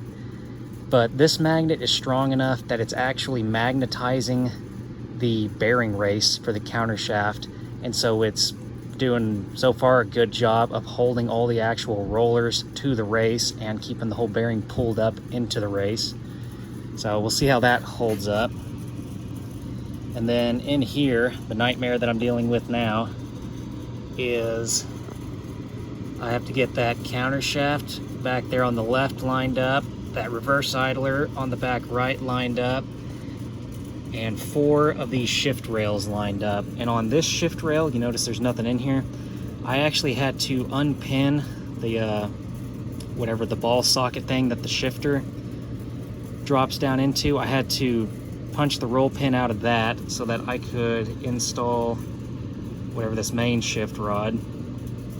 And I'm just tapping back and forth on this, trying to get that bearing past that. It's about halfway through that first press fit, and then it's got the main press fit down there towards the bottom. So it's a whole lot of crap to line up in one go. We'll see if it's possible, I guess. The first problem I was having with trying to get this in is I had the case clocked this way.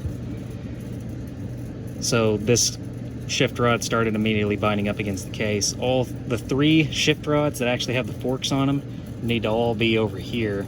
And the main one that actually connects to the shifter needs to be up here in the middle.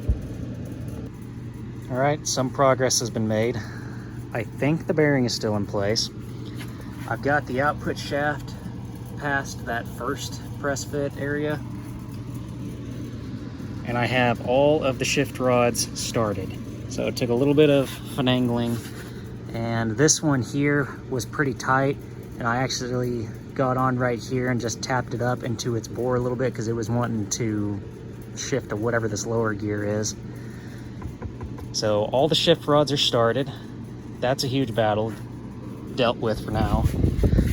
I think I got to take this bolt out because it's not exactly in the right spot, and I think I'm hung up on this reverse idler. I caught myself making a catastrophic error. Don't forget to pop this guy back in there before you get too carried away with getting that shift rod in. Check this out. I got all 4 shift rods lined up. I got the reverse idler in, and the bearing fell out. So the magnet and the grease were not enough to hold it. So I get to unpress the case off the freaking output shaft, and we get to completely start over again. Start over again. These things aren't hard. I mean, there's nothing inherently complex about this. It's just how the stupid things are put together. And there we are. That is how close I was to success. That right there. All right, I was finally able to coax this thing together, and here's what I learned from that. This rear bearing totally as long as the actual inner portion of the bearing is mostly empty, you're good. Coat the whole outside of the bearing, coat the bearing race, and a ton of grease. Just a ton of grease. Leave most of the center section open, just so that way the shaft has somewhere to push into and it's not gonna airlock itself or do something stupid. But I used a lot of grease. That seemed to be the winning move. I still use the magnet, don't know how much it's really helping. And don't forget to put this back in. You know, that would suck. But I got the main shaft started. It didn't catch on this first press fit. It might have just been because it was, I don't know, dirty or something, had a burr on it. Anyways, the bearing didn't catch on that first little section. That let me get the shift rails all lined up. So that was pretty straightforward. Did those first. And then I had a screwdriver pushed under the countershaft to really push it into the main shaft. And I think that was the part of the winning strategy too. And I was able to just kind of wiggle this thing around a little bit and tap around on it. And at one point I pulled the transmission case back and I felt it thunk down just a bit, which was the countershaft setting into its bearing. And you do got to kind of, you know, eyeball guess how to line that thing up. I mean, it has a little bit of forgiveness to it, but not much. So I kind of was just gently wiggling around on this, pulling back on the case, and then I felt it sink down. So The next problem I had is I hammered down on it a bit out of excitement and totally bound up the reverse idler. So I had to tap back up on the ears of the transmission, get the reverse idler all completely flopping around, but without pulling the countershaft out of this bearing. And if you don't have a one of these guys, a bore scope, having one of those helps a lot on this. I poked it up in there and looked at the end of the reverse idler shaft and realized I needed to make it go that way. So with everything loose, I wiggled around on the reverse idler, twisted the case around, just kind of kept just moving it around, and finally I felt it slot in just a bit, and I held tension on it with one hand, hammered on the top of the case until it sat down a little bit more to where the reverse idler wouldn't fall back out, and then I went ahead and drove it the rest of the way down. So before we get too carried away, I need to figure out how to get Satan's snap ring way down in there, so that way that will lock the case in to the main shaft. And then I need to get the little piece and the bolt and bolt in the reverse idler. And doing all of that, I think, will pretty well lock everything into the case where it won't fall out. Well, I'd be lying if I said that today's efforts on this were not a complete failure. So what happened here is I had the whole thing together, both case halves together, and immediately had a problem. This thing did not want to rotate all of a sudden. It would just clang back and forth, but really wouldn't rotate, and I couldn't get the case halves to fully seat against each other. There was just a little gap. And what I just figured out, I don't know why it didn't occur to me earlier, other than I was kind of set up for failure on this. Both of these bearings that they shipped me had a snap ring already on them. This rear one is not supposed to have a snap ring on it. So the snap ring is keeping this bearing from seating like another 32nd of an inch or whatever it is into the case. So I kind of got screwed on that front. And yeah, so I spent half a day trying to get this thing together, only to find that and have to take it back apart. But that's the name of the game when you're working on nightmarish stuff like a manual transmission, I guess. All right, well, I got the snap ring off. The bearing dropped down further into the case. So hopefully that is going to solve all the fitment issues that this was having. The good news is the second go around of this went way quicker than the first time. The first time I had probably, I don't know, 45 minutes to an hour of failed attempts trying to get the reverse idler lined up. This time I had to take the case back off once. I don't know what was wrong because the bearing was still in place. And then I got it back on the next attempt. In total, maybe 5 to 10 minutes. So, some progress there. Make sure the gear sets are pushed together pretty tight. So that's why this rag is under there. That helped a lot. And again, it was just the same deal with this reverse idler. Don't get the case too far down. Make sure the reverse idler still has some slack, but try to get it lined up, hold it in place, and then tap the case down a little bit. All that, of course, is after you know that you've lined up the countershaft bearing. That'll be the first thunk that you should feel. And before all of that is the shift rods. Make sure you put this little guy on there. But it really wasn't that bad. In here, I'm trying to get this snap ring back in. So I just took this extension with the socket, pushed down with one hand on one side of the snap ring, had this pry bar sitting there on the other end of the snap ring, and I hit that with the mallet, and then I just worked back and forth with the mallet until the snap ring is almost all the way in place. So it should snap in there, hence the name. And then I'm gonna really look at it close and make sure that snap ring is set all the way in around the main shaft. If it's popped out in one spot a little bit, that's no good.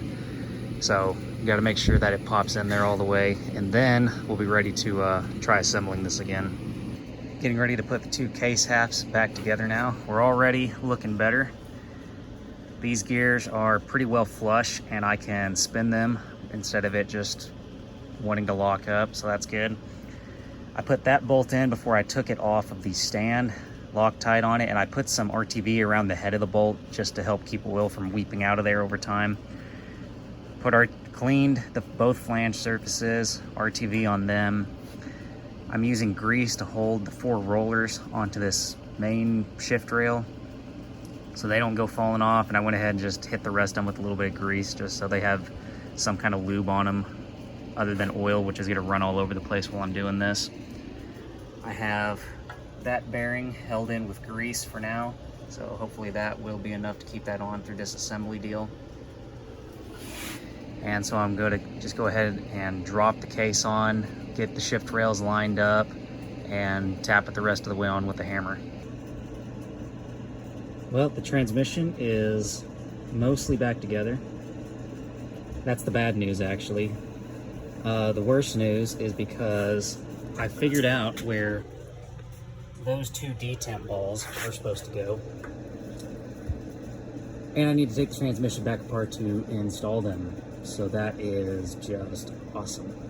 They go in between the 2 shift rails back here somewhere, or the 3 shift rails, they go back here, and it's part of the interlock mechanism that will only let 1 shift fork move out of neutral at a time.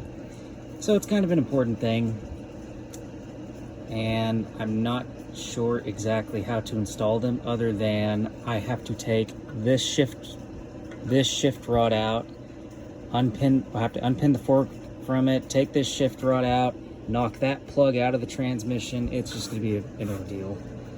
So let's once again take this thing apart. And here's about where we were 3 days ago. So the way this is supposed to work, and I didn't realize that this was a necessity in this until I was actually looking for it in the manual, trying to figure out where these went. I just missed it on my first pass through. But there's supposed to be a detent ball on either side of the 3/4 shift rod, because it is the one in the middle.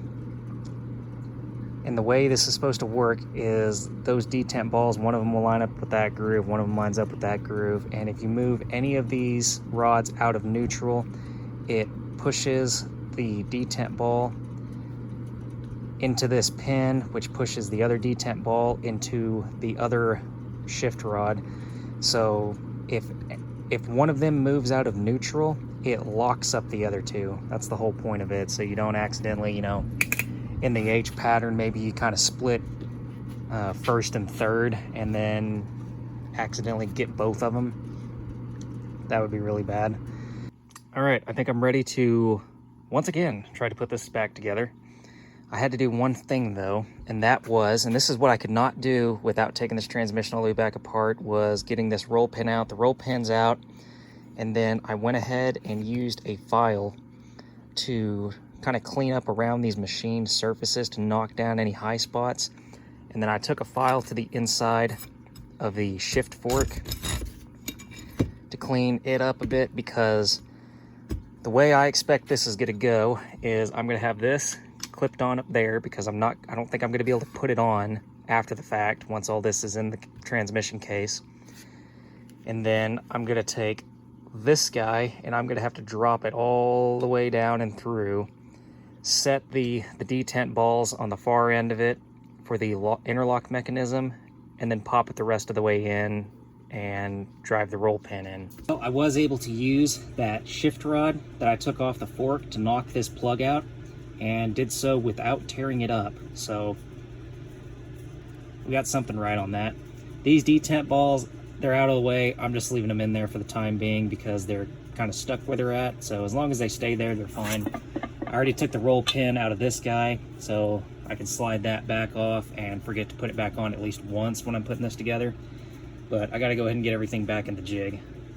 Something I lucked out on when I put this jig together, but worth mentioning, whatever you use to support the reverse idler, it has to be a smaller diameter than the reverse idler shaft, otherwise you're not gonna be able to get this piece in there. All right, the detent balls for the interlock are in. And don't forget, this is the engineered solution that Hydromatic Incorporated, or whatever they are, came up with. Take a screwdriver, put a whole big dollop of grease on the end of screwdriver, stick that in there, find the hole, which is going to be somewhere about here, and try and pack some grease into that hole, because that's going to hold the detent ball. Take screwdriver, put another dollop of grease on it, grab detent ball so the grease will hold the detent ball to the screwdriver, gently sneak it on in there, find the hole, pop it in, try and work some grease over it, pull the screwdriver out, double check that nothing fell out, take more grease, put some more grease over it to try and hold the detent ball in there so it doesn't fall out while you're messing with the other one. Then rinse and repeat for the other side. Yeah, I have no idea how that was the engineered solution to that problem, but whatever. Like, why could it not like drop in through the top and then have a plug or something that keeps it from popping back out? I don't know. Anywho's, that is both of those in. So it was just trial and error. The first one took me a decent while to get popped in. The second one, once I knew what I was feeling for, went way quicker. So, because that hole, this plug right here is actually the end of the hole that's cross-drilled through here. And that's what you're popping both of those detent balls in. It's right in there and right in there. So you have to hold it off to the side, and then when you think you're close, pull it over, keep pushing it, and you'll feel it pop in. So, unfortunately, you can't see a thing when you're doing that. It's all just based off of feel. But I'm going to go ahead and get the shift rod slid in there. So I do have the pin. The pin is in place. I want to make sure to not put this thing in upside down. That would be bad.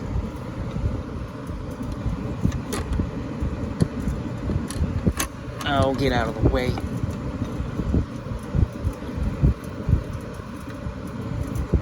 So the work I did earlier to give me some clearance on all that is paying off at the moment, because I definitely don't want to be hammering around on this and lose the detent balls.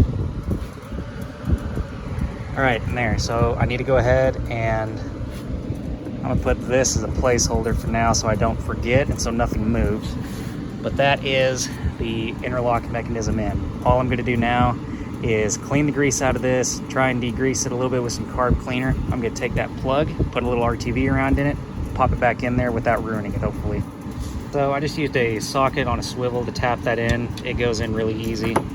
Little RTV around it just to help make sure it doesn't weep any oil. I put the roll pin back in this guy, and I put the roll pin back in this guy. That is how it was sticking out when I took this whole thing apart. It's pretty much exactly 1/4 of an inch, just barely, well, pretty much just flush with the inside. Puts it at 1/4 inch sticking out the top, and that's how it was when I took it apart, so that's just how I'm putting it back. I got the 3 detent balls and 3 new springs in. I put a little bit of grease on the end of the spring. If that detent ball is rolling around on the spring or something, in my mind that may help the spring last longer.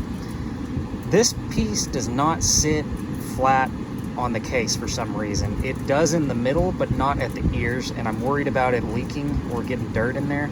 So I put a healthy amount of RTV on the ears of this piece so that hopefully it will actually seal up. Not gonna lie, I almost fumbled the ball hard here at the 10-yard line. I almost forgot to RTV the case. That would have been really bad. So yeah, I cleaned both surfaces now. There's RTV applied. The rolly doodads are on there, held on by grease. You gotta hold this guy off to the side before the top case drops all the way on, because otherwise it's just not gonna be lined up. Got that bearing held in by grease again. I blew everything out with compressed air just to try and get any little, wood chips from the jig out of this thing. So with any luck, I think this might be final assembly of the case. And that is hopefully this thing together for the last time.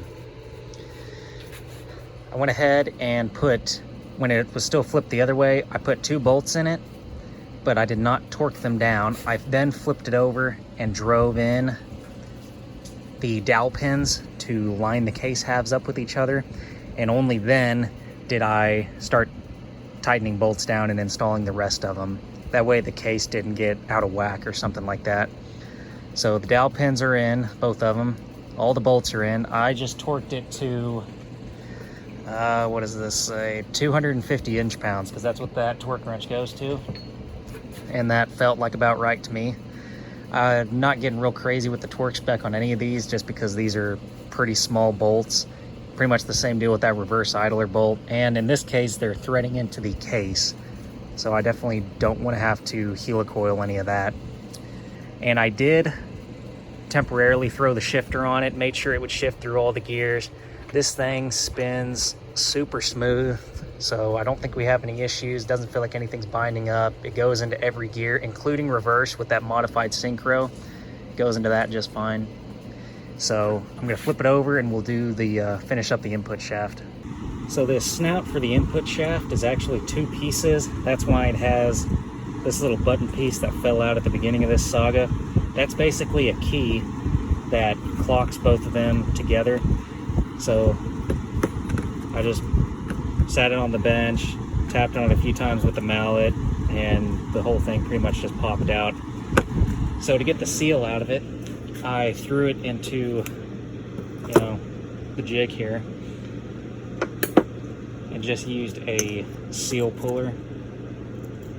And I just kept hammering it into and under the seal until it finally felt like it hit this piece, and then just hit it with the hammer this way until it finally worked the seal out. So there is that. The kit comes with both the 2-wheel drive and the 4-wheel drive seals.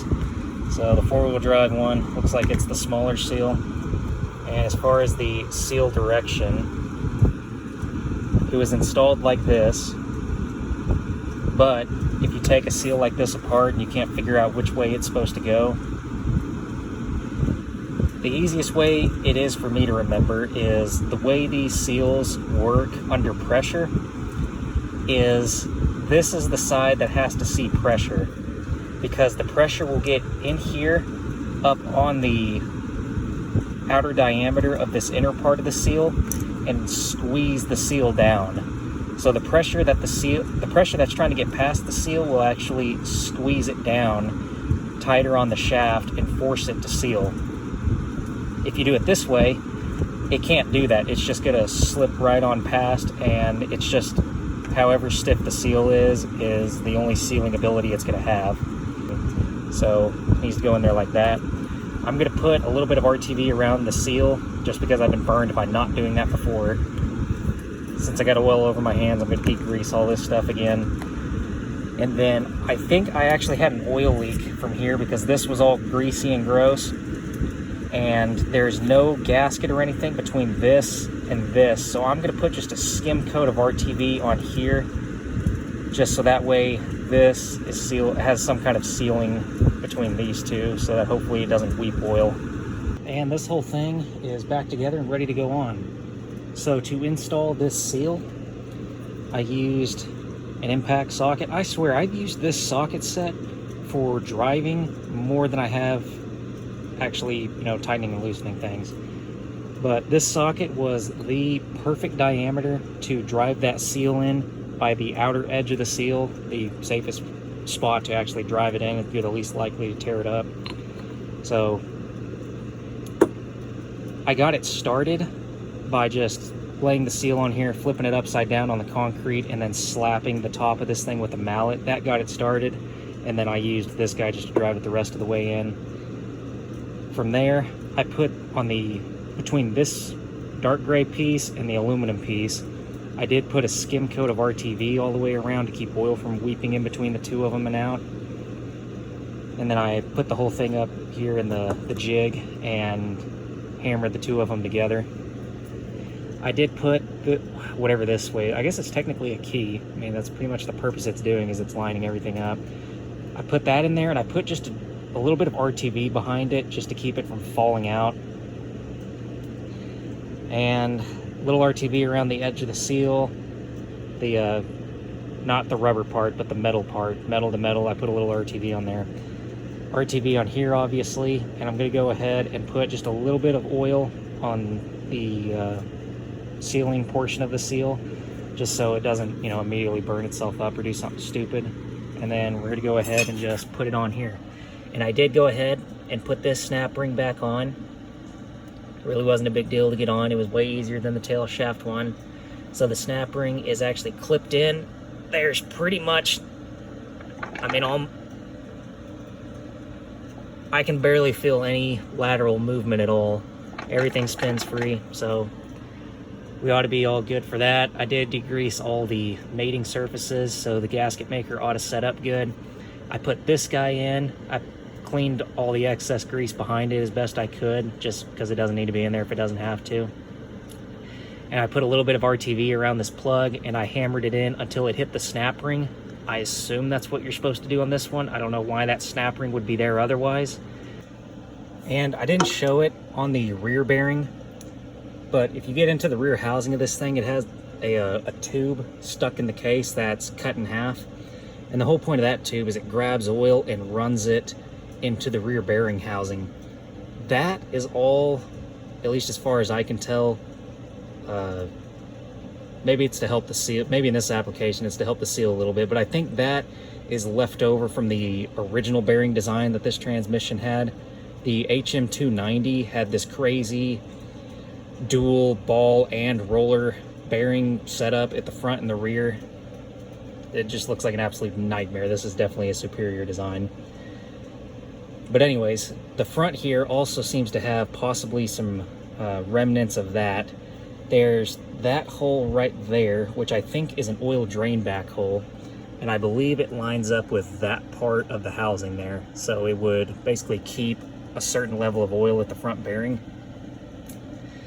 So on this transmission, I really don't think it's going to matter, you know, as far as the oiling, because they're sealed bearings, but that is how this guy gets located. You don't put it on in any orientation. It goes on like that.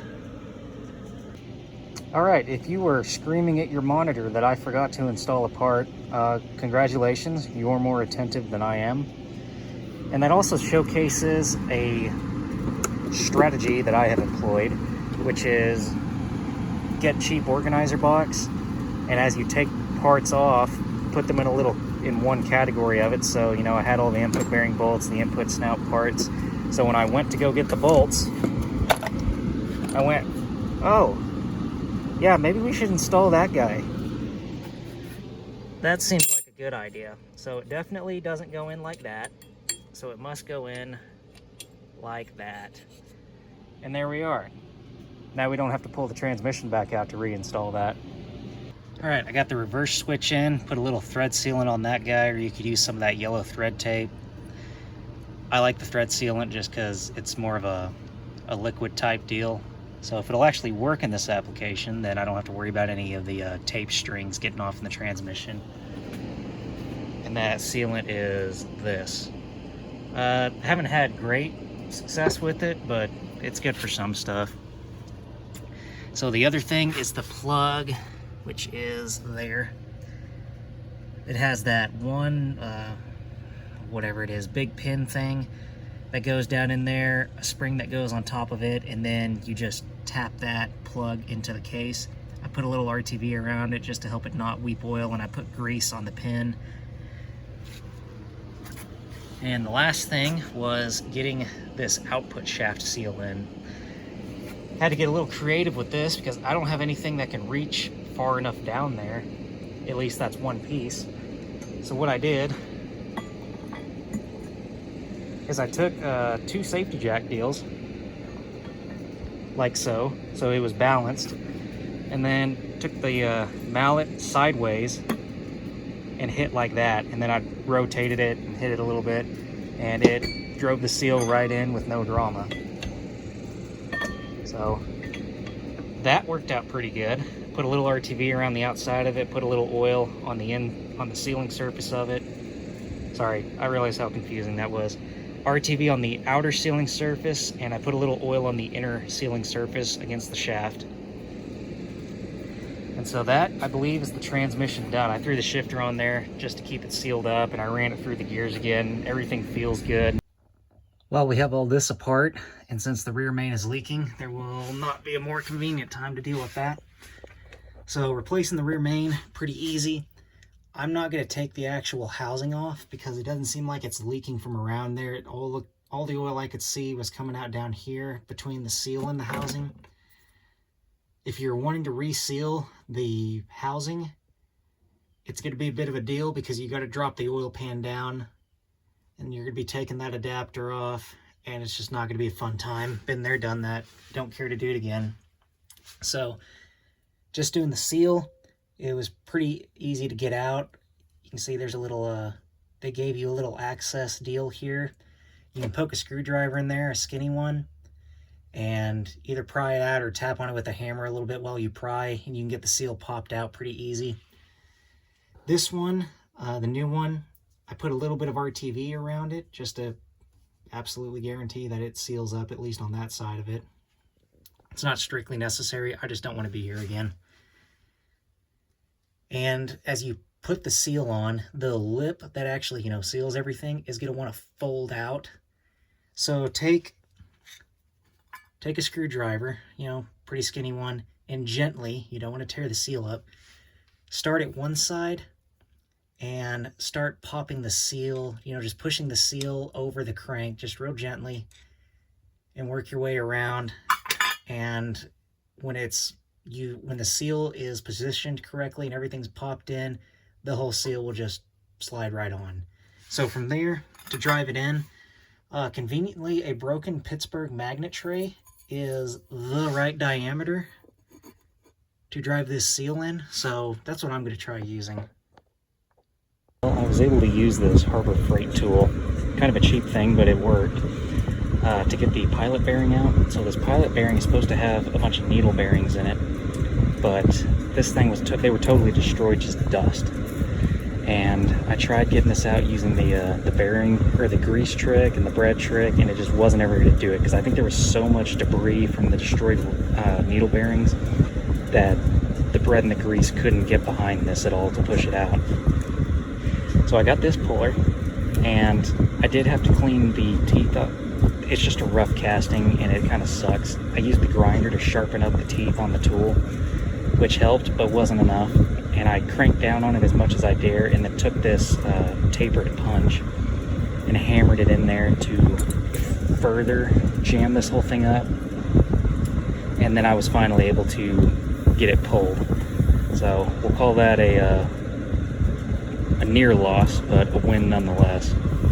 So this is the replacement pilot bearing, and it is directional. You can see that side has a chamfer to it to guide the input shaft in, and that side doesn't. So this side needs to face the transmission. And I did check the input shaft, and it has one score mark in it. I don't know if that's supposed to be there or not, but we're just gonna run it.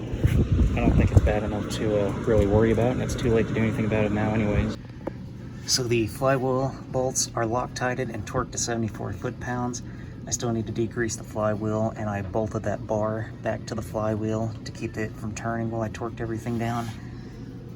This side of the clutch is the side that goes towards the flywheel. That side needs to go towards the transmission. So per the clutch that came off it, it labeled this as the engine side. And that is the clutch installed. So I made sure the flywheel and the pressure plate were both degreased so nothing gets on the clutch disc. The clutch disc is oriented correctly, and getting this up here isn't that big of a deal. Just have your installation tool kind of floating in there. Take the disc and the pressure plate, plop it up here. If you have an electric ratchet, it'll make life so much easier. Get one of these top bolts started, so the whole thing will kind of want to hang from it, and then come and get a lower bolt in. And then from there, kind of, these plastic tools don't have a whole lot of precision to them. So figure out, where your side to side and your up and down play is, and get this thing as centered as best you can, because it's going to want to sag otherwise. And hold it in place with one hand, and then start snugging those two bolts down just a little bit with the ratchet until it holds the clutch disc on its own. From there, you can go start putting the other bolts in and put them down in increments. Don't just run one all the way down. Do kind of in a star pattern in little increments, so you bring the whole clutch disc to the flywheel evenly and don't bend something. But there's really nothing to it. This one, I mean, it feels like it's gonna line up just fine. I use this bar here to keep everything from rotating, and I torqued these to 35 foot-pounds, and I put Loctite on them so that hopefully they never come loose. And I think I'm done in the bell housing. I put a little bit of grease here for the pilot bearing, put a little bit of grease on the front half of the splines here for the clutch disc. It'll just push the excess to the back in my mind. I put a light coat of grease on this input snout and on the inner part of the roller bearing, just so it's not sliding metal on metal. I put a little, again, light coat of grease on the edges of the fork that contact the bearing. And I did put a little bit of grease on the pivot of the fork, as well as down there where the slave cylinder rod pushes into it. I actually broke the clip that's supposed to go on here, so I hate going to the store, and I just drilled a hole in here through that little, whatever this metal thing, put a piece of wire through it, wrapped it around it, and that is what is now holding it on. And it seems to be holding it pretty good, so it's good enough for me. I think it's just a convenience thing to hold the clutch fork on while you're wrestling the transmission up into the car, because the pressure plate's going to push it that way, the slave cylinder's going to push it that way. It should never really come off anyways. I think the last thing is, if you didn't know, that grease cert there is actually for lubricating the pivot of the clutch fork. I have never seen another transmission that has that, so that's actually pretty cool. And if you're wondering how much grease it takes to actually get grease up to the clutch fork, 2 pumps. 2 pumps with a conventional, you know, big handle grease gun will put more than enough grease in there. And make sure you really look at the clutch fork, clean it up, look the thing over for cracks. So I can't tell what that is definitively. That might just be a casting deal. Maybe it's a crack, but that definitely is a crack. You can see there's several cracks, kind of spider webbing off of that main big one. So this clutch fork's done. It's just fatiguing out, and at some point the rod for the slave cylinder would have punched through right there, and that would have been the end of the clutch working. So for 30 bucks, it just made sense to throw another one in. All right, transmission's going in just the same way as it came out. It's actually going in a lot easier so far. But here's some classic GM-itis. Do those bolts look identical? Yeah, they look pretty close, about the same head diameter, same length. These bolts are different. This one is metric, this one is imperial, because GM couldn't make up their mind on what they wanted to do, so they did both. So the metric one goes to the transfer case, and the imperial one that now has dirt all over it is for the bell housing. This is the dust shield that bolts onto the lower half of the bell housing. So this is where the slave cylinder goes, this is where the starter goes. And do what you want, but what I like doing with these is I'll cut this part out so that I can remove the starter without having to jack with this guy near as much. And if I need to take this off, I can do that without having to fight with the starter at the same time. I just don't see it as a huge loss cutting that little bit there out. Well, I thought I made some progress on the clutch, but here's a good lesson that I almost learned the hard way one time. After you put the slave cylinder in, get in here and hit the pedal. And if the pedal is just rock hard after pumping it once, the pin fell off the fork at some point while you were wrestling the slave cylinder in there. So I took the slave cylinder back out, and this time I took this plug out, and they put this plug here so that you have easy access to both see that the pin is on the clutch fork and also to move it around a little bit and get it all lined up. So it's actually on there now, so I can bolt the slave cylinder in and the clutch should actually work. And the reason I did not do that on my first attempt is because this plug has clearly seen some trauma. The first time I put a slave cylinder in this car, I tried getting this out with the pipe wrench. I tried it with the socket first and it immediately rounded off. I tried it with the pipe wrench, that just made it worse. So I gave up and just was able to get it without that somehow. But if you're needing to get something out like that that's stripped, well, these are Craftsman ones. I'm not sure if they even still make these, but anyhow, this type of socket is incredibly good at getting stuff like that out. It has left-hand thread and it's tapered. So you take this, you know, whatever is the right size for it, and you hammer it on there as far as it'll go, and then as you turn, it bites in even harder. So you either blow the socket up, totally shred the thing you're trying to get out, or it comes loose. In this case, it came loose. So these sockets work really, really good. I'm going through the front drive shaft while I have it out and just making sure everything's good with it. So I scribed a mark in the yoke so I can put it back together the way it came apart. I'm pretty sure there's a spline that's different though. But I cleaned all the old grease out of that, so it'll have fresh grease in it when I put it back together. The U-joints, they all, took them all apart. They all look good. So what I'm doing is just cleaning them up, just a little bit of carb cleaner on that, wipe it down, shoot some carb cleaner in there, work a paper towel around, just get all the old stuff out of there, and then pack some grease in there, pack some grease around in the cap, put the thing back together. I mean, it's not strictly necessary to do that. I just figure it's a decent way to save about $100 on U-joints, and I enjoy doing this type of stuff, you know, taking stuff apart, cleaning it, putting it back together. So I don't mind doing that. And I have an old U-joint here that, I don't know, somebody dropped it at some point, half the needle bearings got lost. So any of these boots that are bad, I'm just using the boots from that one to reseal these old ones.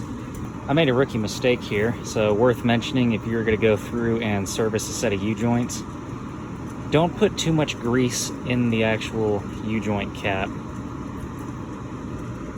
So like this one here has too much grease in it, because what happens is that grease prevents you from fully seating the cap.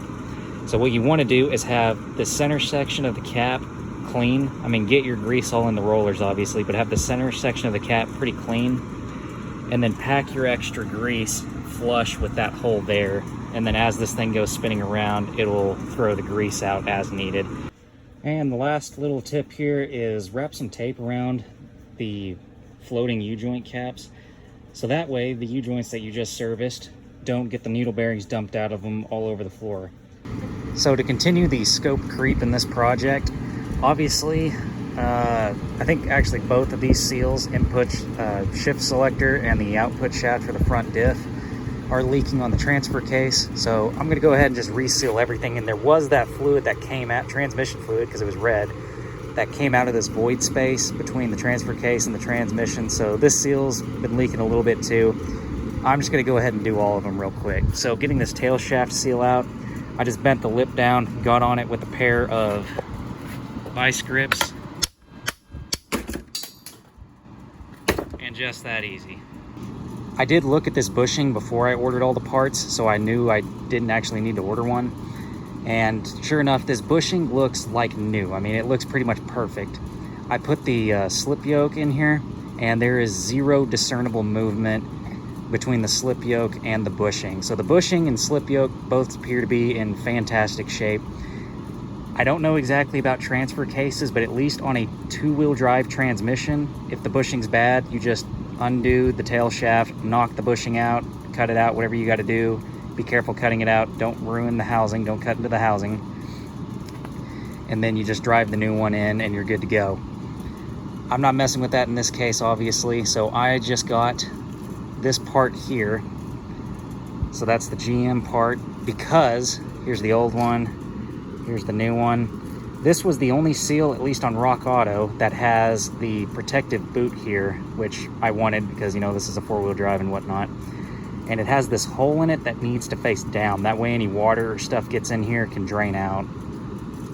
So just like on the transmission, I degreased that. I'm gonna put a little RTV on this, and I'm just gonna gently drive it in with the punch, just kind of walking it in. I did get a little bit of transmission fluid, because this is the transfer case, on that bushing, and then put the slip yoke in here and kind of worked it around just to make sure that the bushing isn't dry. And this seal, you know, kind of a sign of quality, comes with some grease already on the sealing surface, the rubber part, so I don't need to do anything with that. I just got to install the seal. Doing the seal for the input shaft is pretty straightforward. There are 4 of these Allen head bolts that hold this cover on. This cover retains the seal. These have Loctite on them, at least in my case. I don't know if somebody's been in here before or not. The person who was in here was pretty sloppy with the RTV. Maybe the factory was that sloppy, I don't know. But an Allen wrench is not going to get these out without a decent risk of stripping the head of the bolt, because the Allen wrench is going to want to torque around and do all kinds of stupid stuff. So one of these that's on a socket that you can hold it square, push on it, and do whatever is going to be your best bet. It's definitely worth it to not strip out one of these bolts. So the seal in here, this is the outside of it, and you might look at that and go, wait a minute, that seal's backwards, because the lip is on the side where there's no fluid, but it's the same on the other side. So this seal, I guess, is not directional, and I guess that makes sense. If this was an automatic transmission, the automatics might let their fluid run into this space, so this would keep transmission fluid from going this way and transfer case fluid from going this way. That's my guess. Anyways, the replacement seal that I got, which I believe is this National one, that guy, I think, this guy is directional. So this guy is going to have to go like this, with the lip facing the inside of the transfer case where we're trying to keep the fluid. I don't have to worry about this void space. There's nothing in here anyways, because the transmission has its own seal. So as far as getting this cover off, it's RTV'd on there and was pretty well stuck in my case, but there's that cutout there. So you can get a flat blade screwdriver back there and gently kind of pry on this, tap it in, pry on it, and don't break anything. Just kind of gently work the RTV loose. Get that guy off. For removing the seal, I had to use a punch.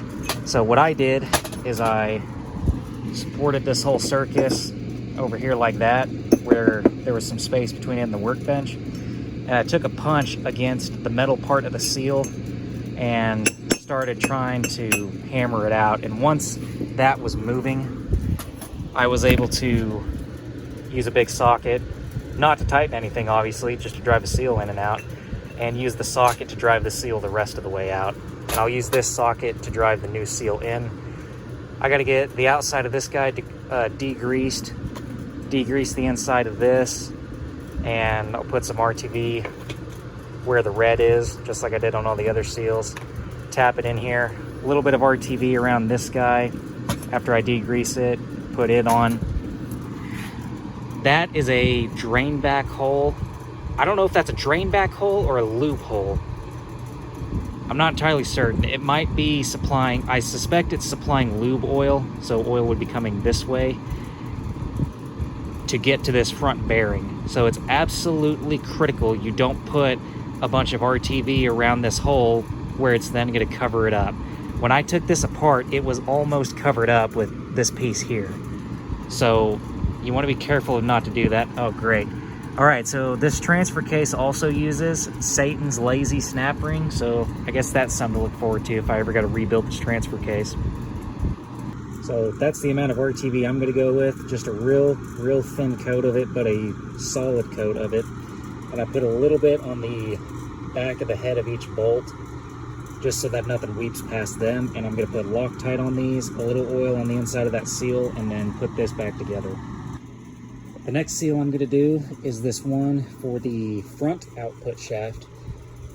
So, big socket set, breaker bar on there. I have this tool that I made to do a Dana 44 in my 68 GMC, and it looks horrible and it's basically scrap, but it has already more than paid for itself just on the few vehicles that it's worked on since then. And yet again, it works here, so it's just a big heavy piece of metal that's grabbing the yoke. I mean, you can make one just out of pretty much anything as long as it's stiff enough, with the bar on it. I got that on a safety jack so I don't mess up that breather tube. And then we'll go ahead and get this yoke pulled off after the nut's off. Transfer case, I think, is ready to go back in. So I went ahead and did this seal like I did all the others. The only things worth noting here is I did put a little bit of RTV on the splines of this yoke, so that way oil can't weep in between the shaft and the yoke and then start running out behind the nut. And I put a bit of blue Loctite on this nut before I torqued it down. It's a lock nut. It has a dimpled spot in it that helps it bind up, but I just put Loctite on it just to make sure that it can't accidentally come loose since I'm reusing it. So everything with this feels good. This seal here, so usually Rock Auto actually does pretty good at getting me stuff, but they kind of dropped the ball on this one. This part number is not the correct seal. So this, I don't know what this is for. It has the right inner diameter, but it has the wrong outer diameter. What this uses is 2 O-rings. So the one you can see right there is just a hard plastic ring. It basically protects and holds the sealing O-ring in. So I just used a small little pick, this guy here, and kind of poked it around and just kind of was able to get the plastic ring out without ruining it somehow. And then behind that is a rubber O-ring, and I did the same thing getting that out. So I happen to have another O-ring of the right size, so I just tapped it all the way in. I put grease all around it just to help it out, and I tapped it all the way in there and then put this plastic ring back in. Last thing I did is, since I think I previously mentioned that I deleted the vacuum actuated 4-wheel drive, I made it a mechanical cable actuated setup, which I did in a previous video. So this had oil coming out of it. I don't want to pull it out because then I have a hole in the transfer case. This had some oil coming out of one of the vacuum lines, so the switch is bad. I don't see any reason to buy a new one. I just plugged the ports with RTV just to keep the switch from leaking. Getting the transfer case back in was not too bad.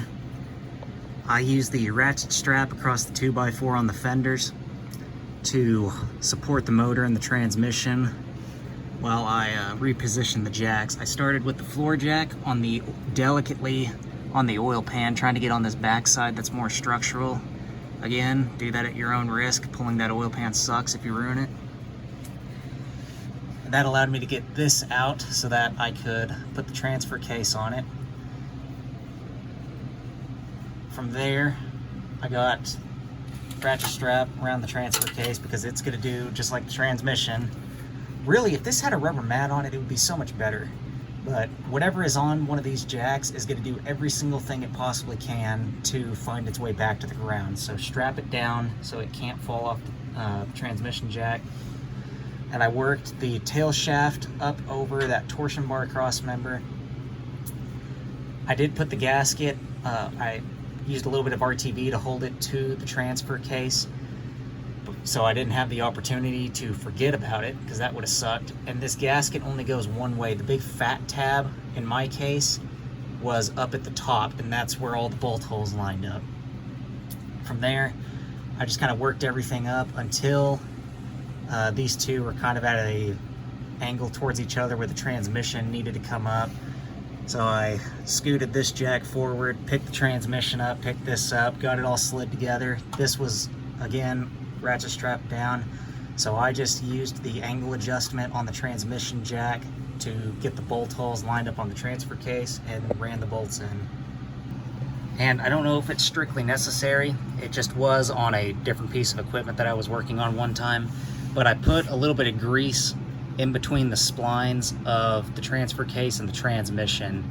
I mean, those don't slide back and forth, obviously, but if they have any play in them, they might, I don't know, wear each other out a little quicker if they're dry. That's kind of what the reasoning was on the tractor that I was working on that required that. So in this case, since I didn't see it hurting anything, I did grease up the splines.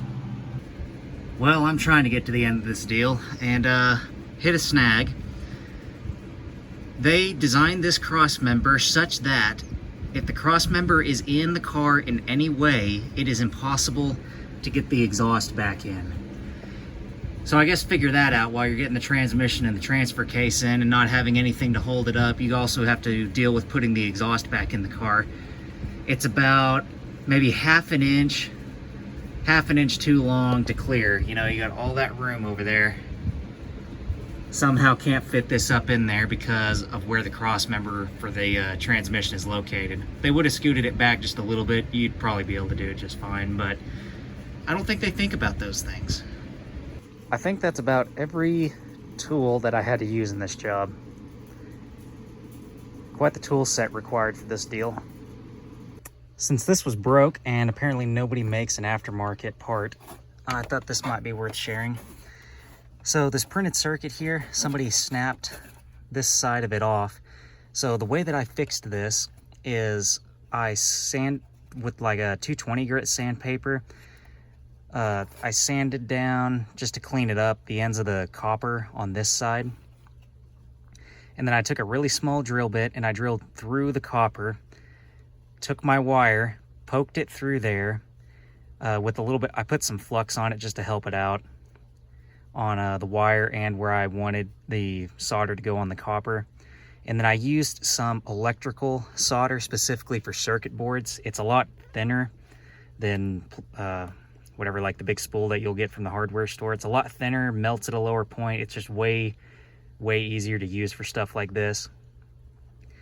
And so I just poked the wire through, soldered it for each one of them. So each one of these wires is connected to one of those circuits. From there, I just epoxied. The shiny is the epoxy. It's just a clear epoxy just to keep the wires from breaking off. It just gives them something structural. And this plug is just from a old wiring harness that I have that just happened to have 5 pins and I needed 5 pins. So easy fix for that. Well, I drove the car around and it started making this noise. And I got really freaked out that my brand new throwout bearing was bad. But here's what it actually was. Thankfully, the noise is not a bad throwout bearing, but instead, it was the flywheel hitting there and hitting there because this thing's pretty well tweaked for some reason. I'm not sure why it wasn't a problem before. And remember how I said earlier, I like cutting this part open so I don't have to pull the starter in case I ever need to take this off? Already paid off. I did end up cutting it some more because apparently you have to take the front drive shaft out in order to get this out as well. That seemed ridiculous and I wasn't going to do that, so I cut some more off so I could slide it out this way without having to take the drive shaft off or completely undoing the line for the slave cylinder. Man, I cannot tell you how nice it is to be able to shift to fifth without cringing and worrying about timing a shift. Just shift to fifth whenever I want and it's the absolute best. It's so silky smooth. Every gear is smooth. It makes a little bit of whine and a little bit of clatter just idling in neutral.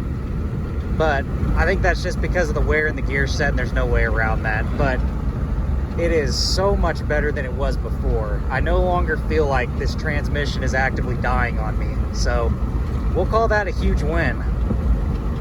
Get out and enjoy this thing a bit. Listen to the heartbeat of America. Now there's a powerful new reason to follow your heart. The new 4.3-liter V6 available in S10 Blazer. 28% more power than before and 50% more torque. The new 4.3-liter V6, the biggest engine ever offered in Blazer's class. The heartbeat of America. Chevy S10 Blazer. Today